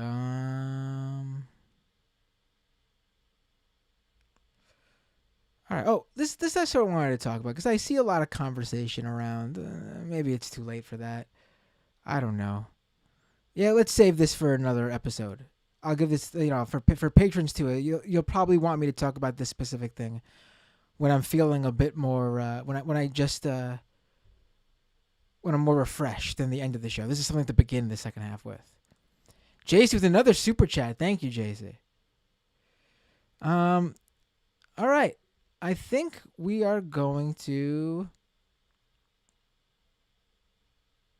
Wait, what is this?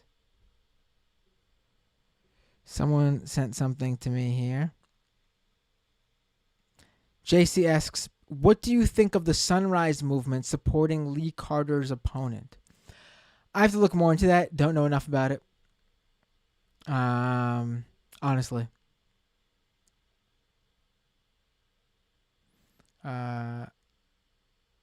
Someone asked, James asked, come on, Matt, give us a taste. What I want to talk about is the people who went down there to storm the Capitol.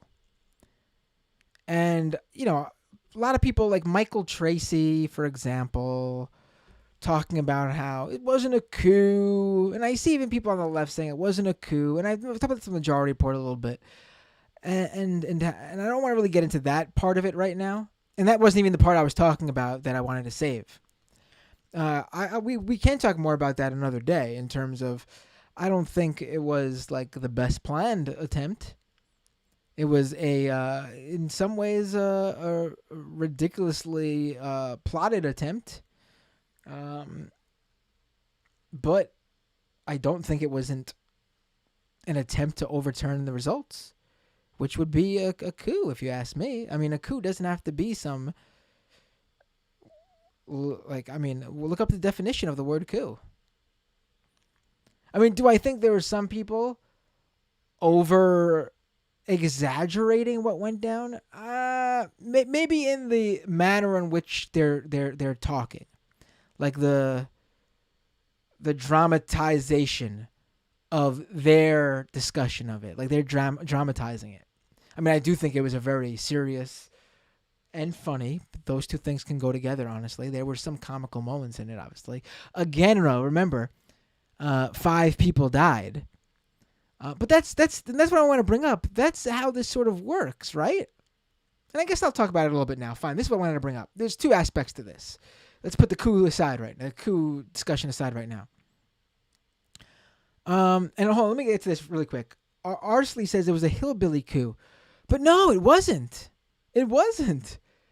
The people who were there, they're being outed as stay-at-home dads who have doctor wives. They're being outed as CEOs of companies. They're being outed as executives at insurance companies. A real estate agent from Texas came to the first part you could call a rally, I guess. I'm not going to call it a protest. But the rally transformed into the storming of the Capitol. A Texas real estate agent flew to the Capitol on a private plane to take part. This was not a hillbilly coup.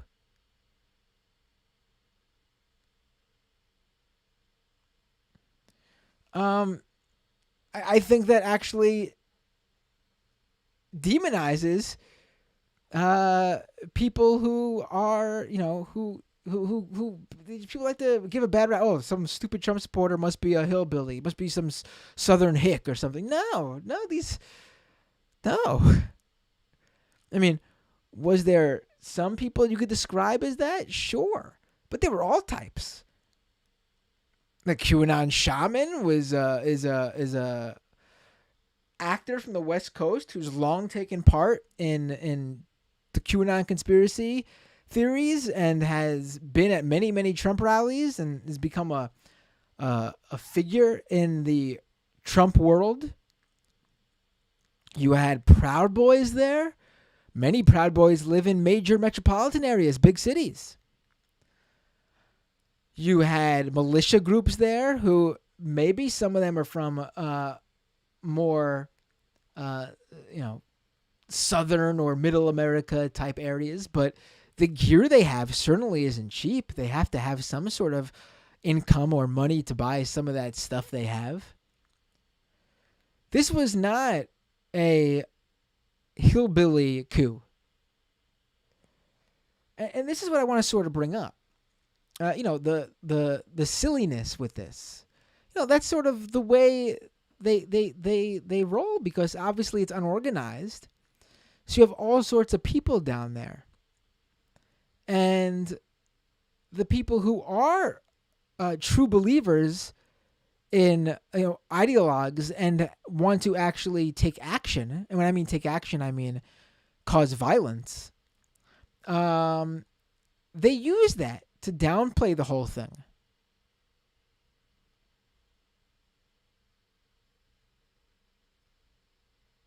I mean, and this is my thing, and this is what I've struggled with, and this is coming from someone who has covered the far right for like a decade now, and I've been the target of campaigns online by various right-wingers. I have people, I've been doxxed before, many years ago,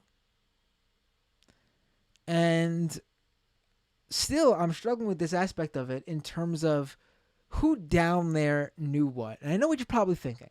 They all went down there, they're all culpable, they should all face the music. I agree with that. That's not what I'm talking about.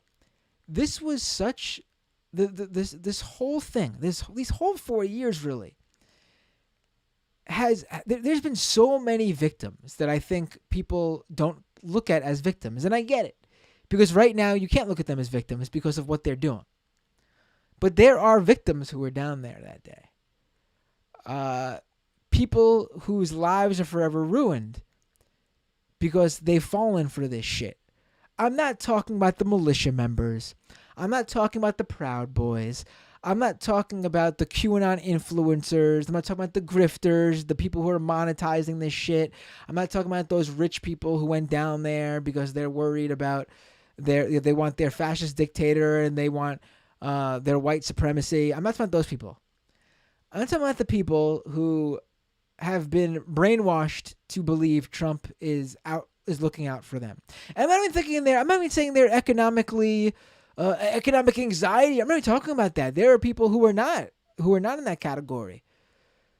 I'm talking about people who've just been brainwashed. Like there's a mass group of people who've been brainwashed. And I think about that woman who was killed by the Capitol Police, Ashley Babbitt, I believe her name is. And looking at her social media history, this is a person who voted, who she said in her social media history, she voted for Obama twice. And she has a fairly normal social media feed up until all of a sudden Trump becomes president and she becomes a conspiracy theorist spreading QAnon garbage. Something happened there. And I'm not saying that, you should feel sad or bad for her. I'm just saying it's sad in general. You don't have to show her empathy if think she was climbing through a window, which was the last hallway between the crowd and the Congress. And I personally, I think I know people disagree with me, and that's fine.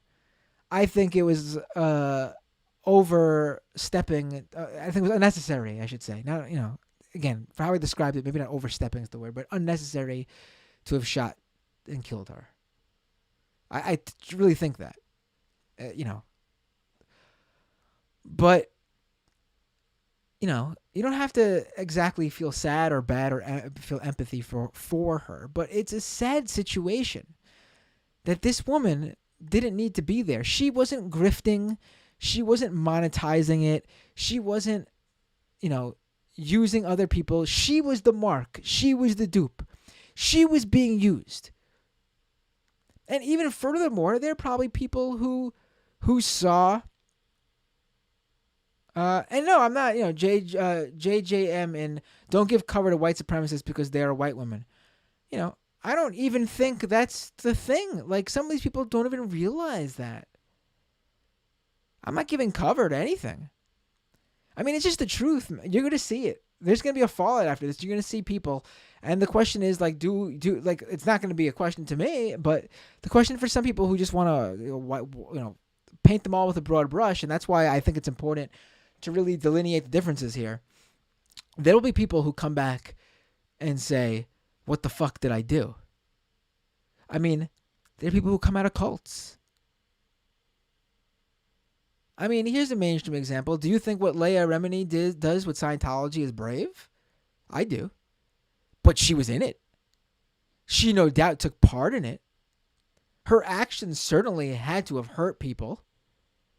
Her actions certainly have had to brought people into it. But do we say that they're lost if they truly want to come back out of it? No, I think that's... what's the point of the show then? What's the point of doing anything about it?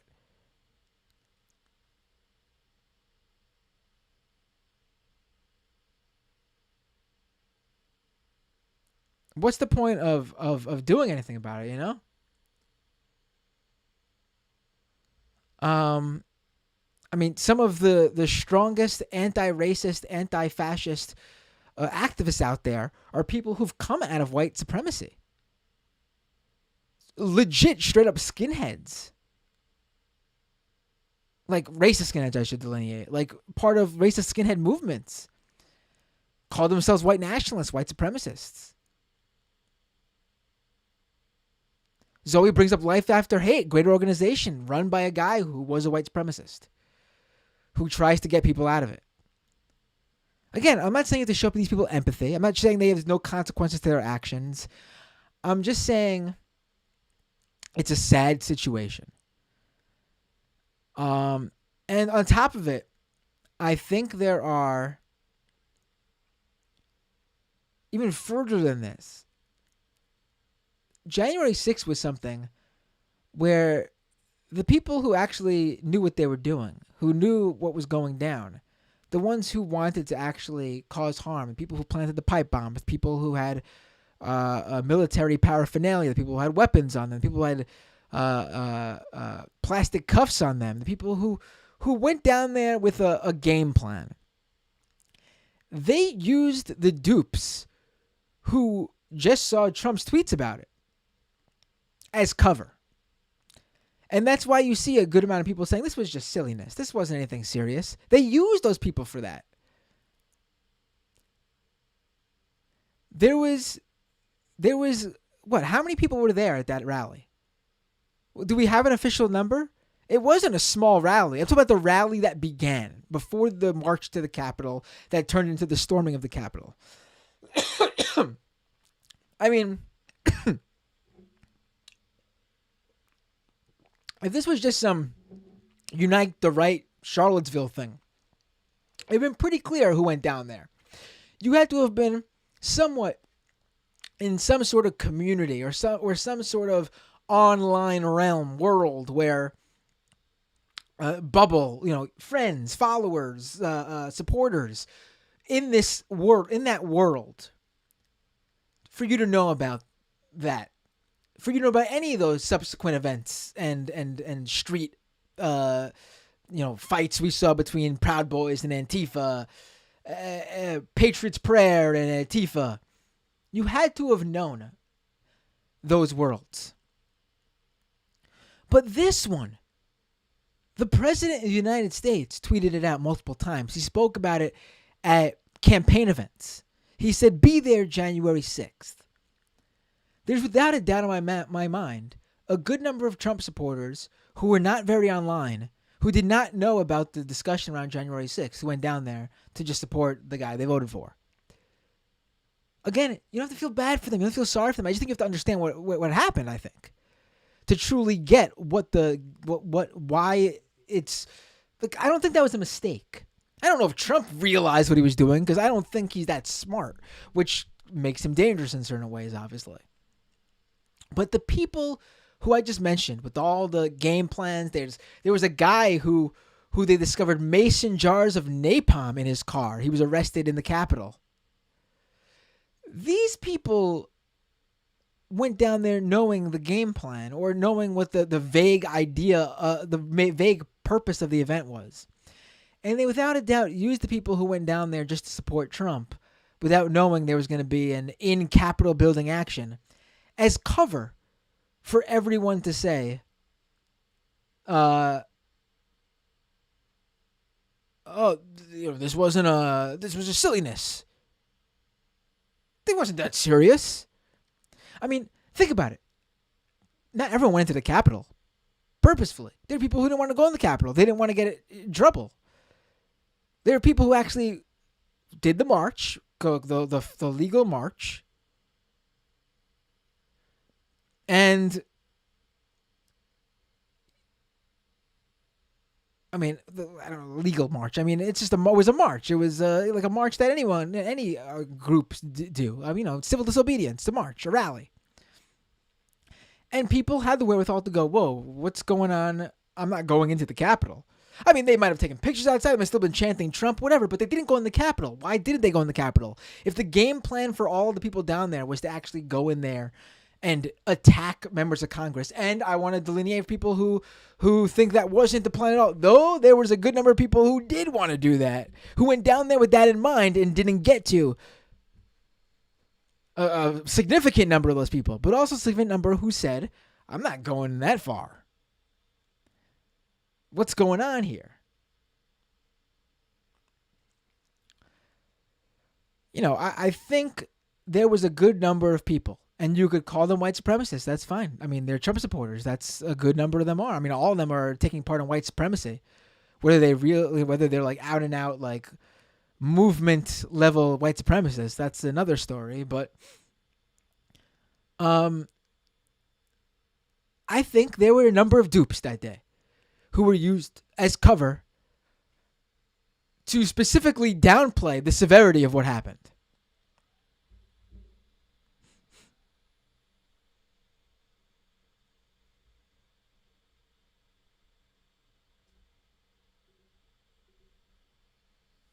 I mean, you got to really take both things, I think, into consideration. Like, that's why they weren't taken seriously, right?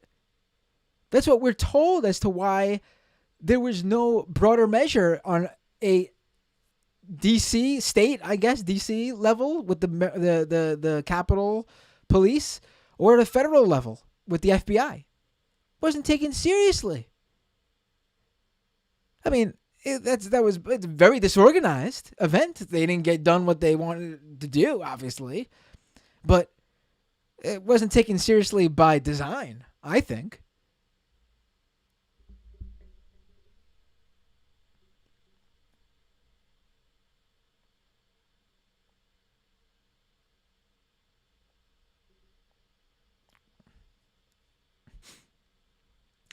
There were the idiots on Fox News who were claiming that the people who were in the Capitol didn't know they were doing anything wrong. No, I mean, clearly by the fact that a large number of people didn't go into the Capitol, pretty clear that the people who went into the Capitol realized they were doing something wrong. If the whole breaking through the windows and doors and going through the shattered window glass and broken down doors wasn't enough to tell you that wasn't the actual way to get into the Capitol, and that's not you weren't welcome in that way.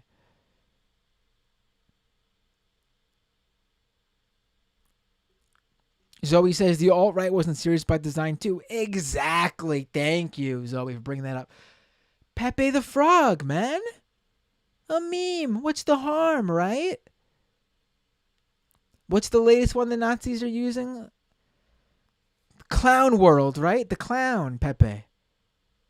It's a clown. What's so bad about a clown? Kids love clowns. Just a harmless clown.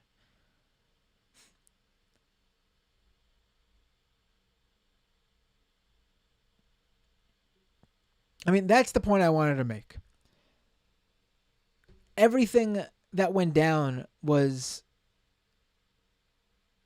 purposefully designed that way, in my view, by the people who went down to actually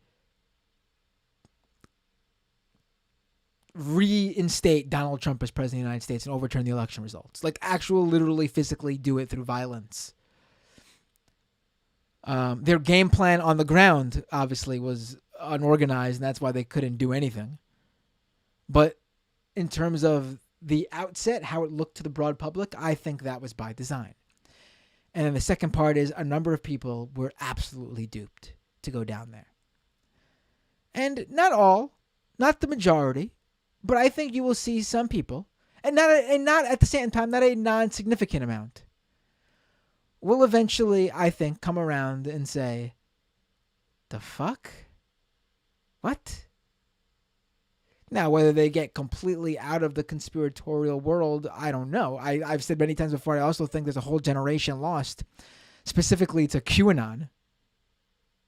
Not to mention broader conspiracy theories, but legitimately, specifically QAnon. When I mean generation, I don't mean like a whole group of people between the age range of... No, I mean like a group of people who, across the age spectrum, the age ranges, who fell into this. I think we've lost a number of people who will never be sane and know the difference between fiction and reality again. But there'll be people who snap out of it. And those people will have been at the Capitol. And I'm just saying,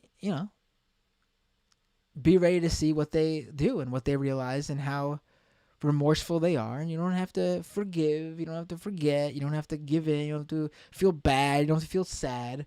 just understand the whole situation is quite depressing. And, if they're have truly got out of it and turned themselves around, they could be useful actually to helping more people do that. Yeah, that's sort of,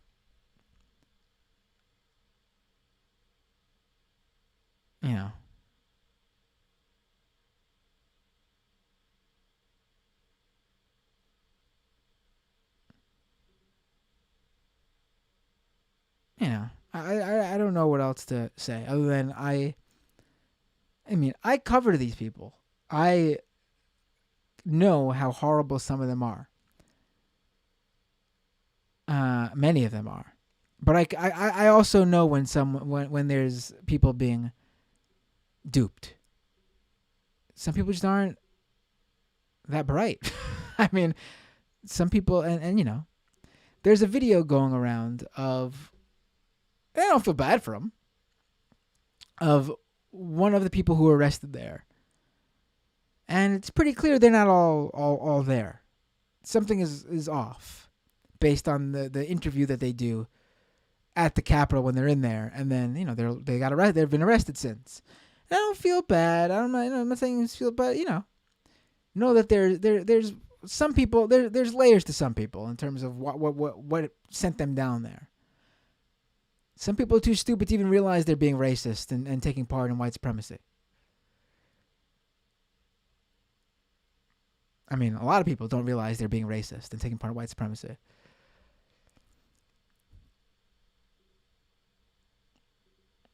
Just vague musings, not vague actually, just musings off the top of my head that I've been thinking about a lot this past few days that I give my patrons,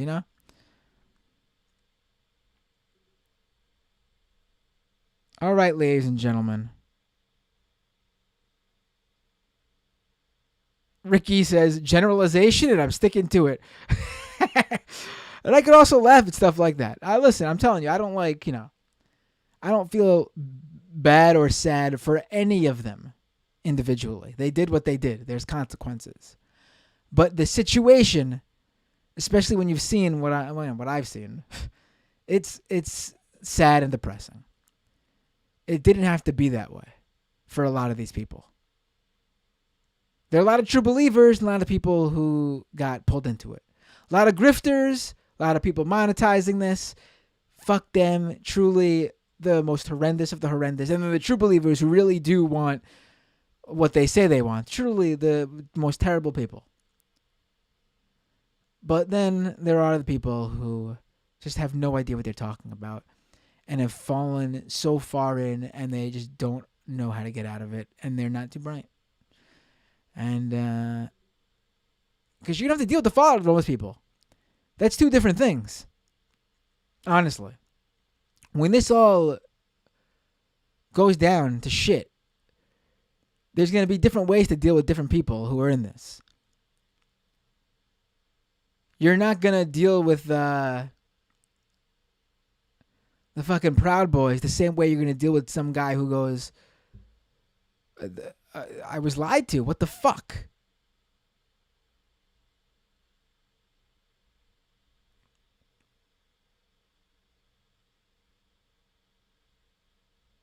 Deathbird says, lost fam to the right-wing media. It is sad. Right. That's what I'm talking about here,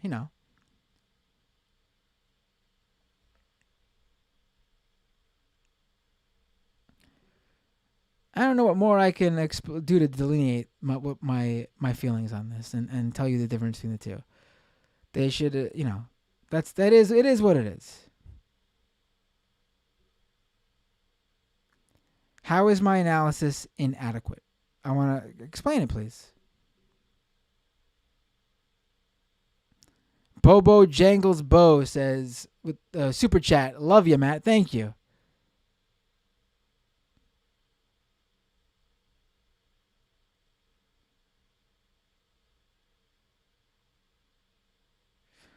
Imseti says there's quotes me saying there's going to be different ways to deal with different people who are in this. And he or she says, hard agree. Some people just don't understand what they're participating in. I mean, I see it. It's just the facts. And if it bothers you, then I'm sorry. It's just the truth. And I'm not saying it to downplay what they do.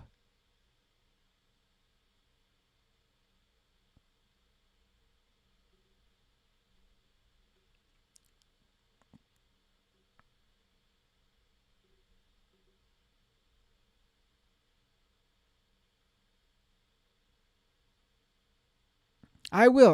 JJM says interview this person on white supremacy. I will. I mean, I'm happy to do that.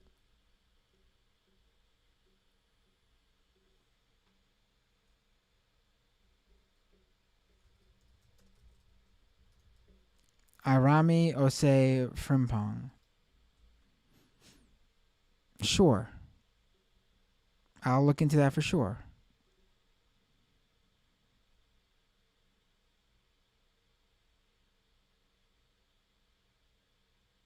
Oh. He follows me on Twitter.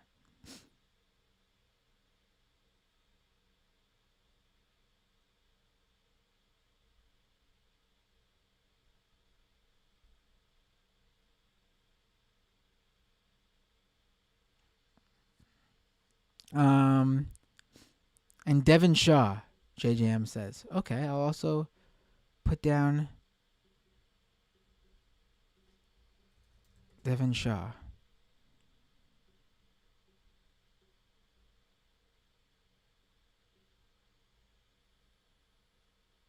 Zoe says, I think part of anti-fascism is an understanding of how people become fascists. Right.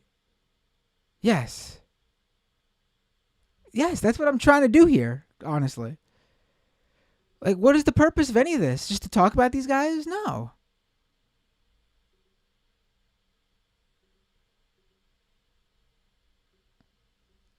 I mean, if there were no layers to this for different people, then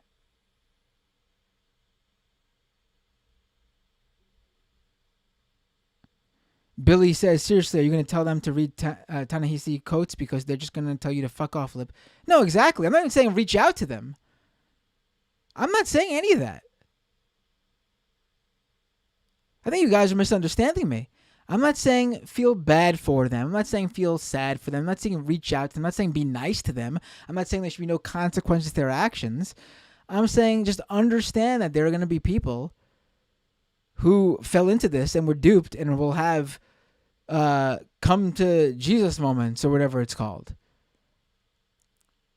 And we should understand why and how they fell into it.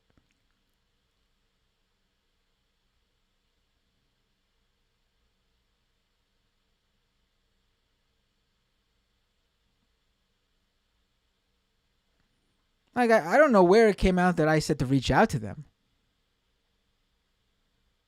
No, I'm not saying that at all. James says, don't waste energy converting them, but know how it happened or it will keep happening. Right. It will happen on its own to people who I'm talking about. There are literal YouTubers who have come out of those movements and discuss it.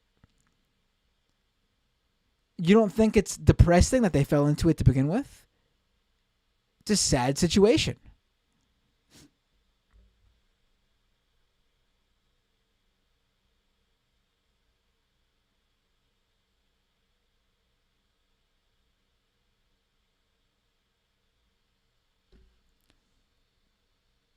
And I'm not even saying empathize with them or feel empathy for them.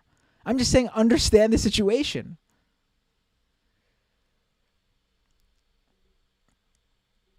Like, someone could do a horrible thing.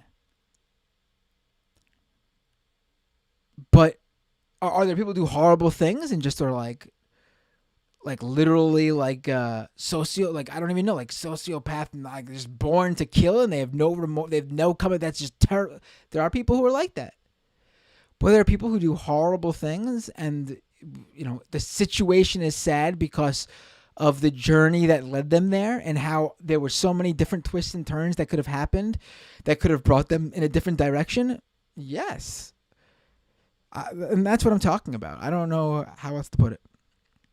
But I'll definitely talk to those two people. Or reach out to them at least and see if they want to talk to me.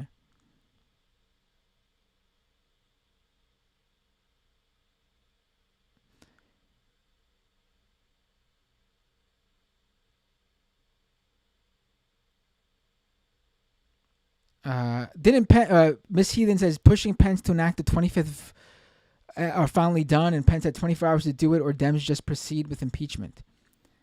Isn't that what didn't Pence already say no on that?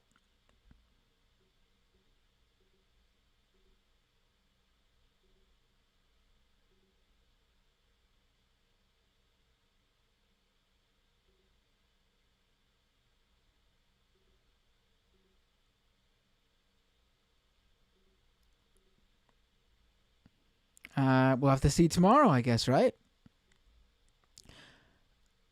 All right.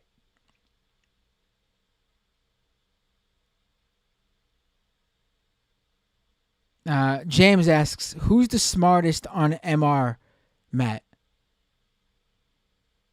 Me, obviously.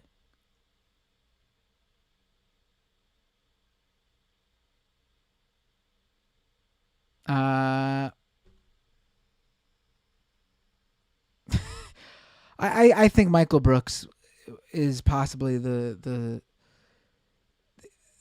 one of the all around smartest people I've ever met. So it would be him.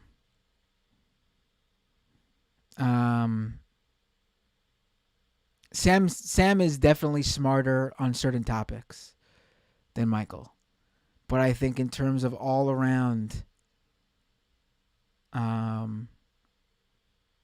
just worldly knowledge somehow, the younger Michael Brooks came ahead of Sam in many ways. Matt Leck also very smart.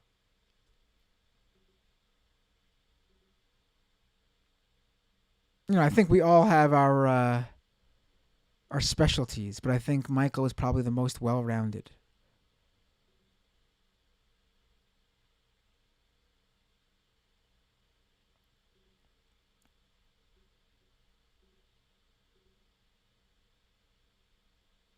What is this I'm seeing?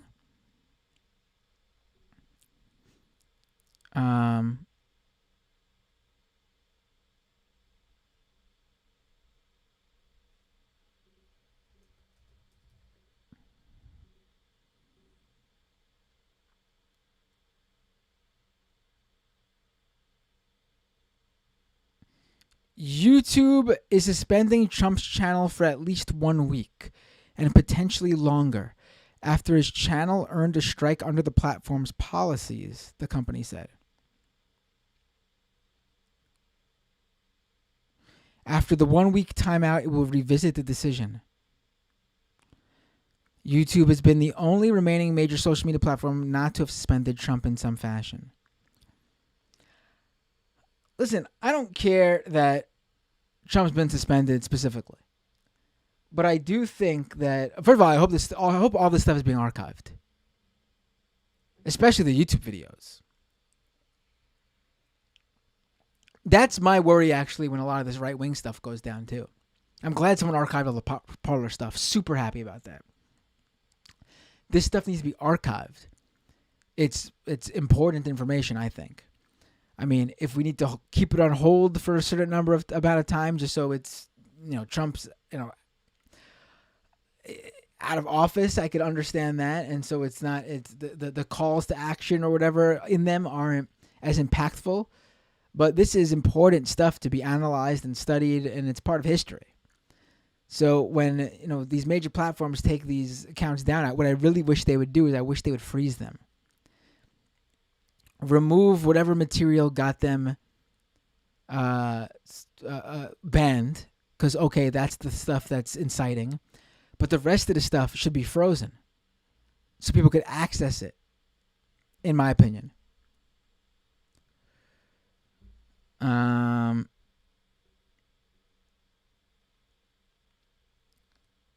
B Buccaneer says Trump has a YouTube channel. I did not know this. Well, yeah, he posts all his videos that they all go up on YouTube too, and that's where they would stream their campaign events.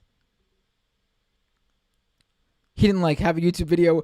If you're picturing Trump sitting in front of a green screen in a closet with his little microphone in front of him, in front of his MacBook, like I am right now, that's not what he was doing on YouTube. He wasn't, doing that. But they would stream his events on YouTube.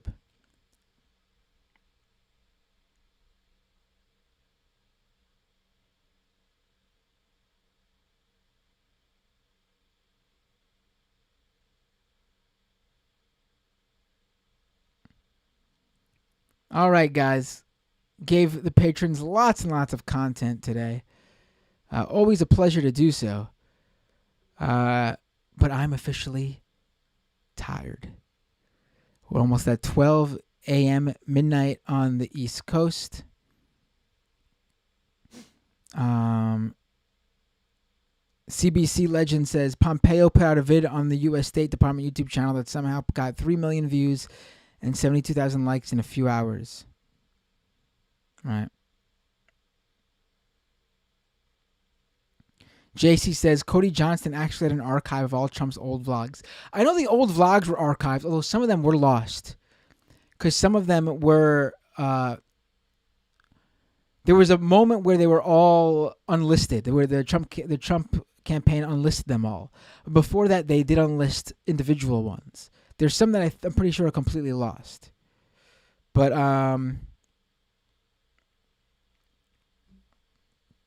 let me end on this because this was interesting. Dackers says, Matt, question. What was Congresswoman Boebert tweeting the whereabouts of Pelosi? She tweeted during the storming of the Capitol that the speaker has just been removed from the chambers. I mean, A, that information was unnecessary to tweet out.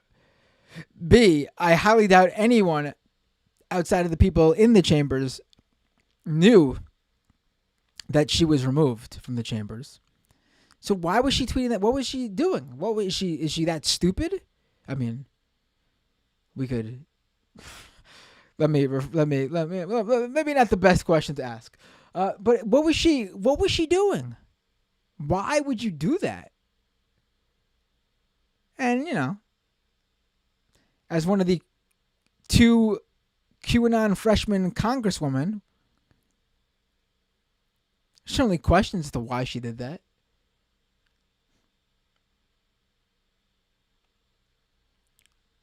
But who knows? I guess we'll find out, right? Debbie with a last minute super chat says, Trump's MySpace is still up. Thank you.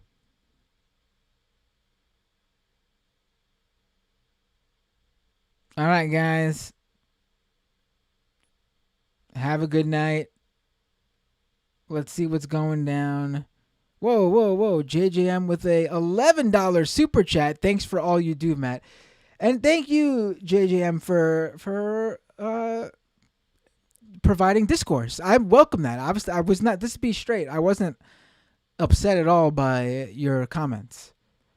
I mean, other people are probably thinking that too, which is why it's good to have someone in the chat to go back and forth with. So there's that conversation going on.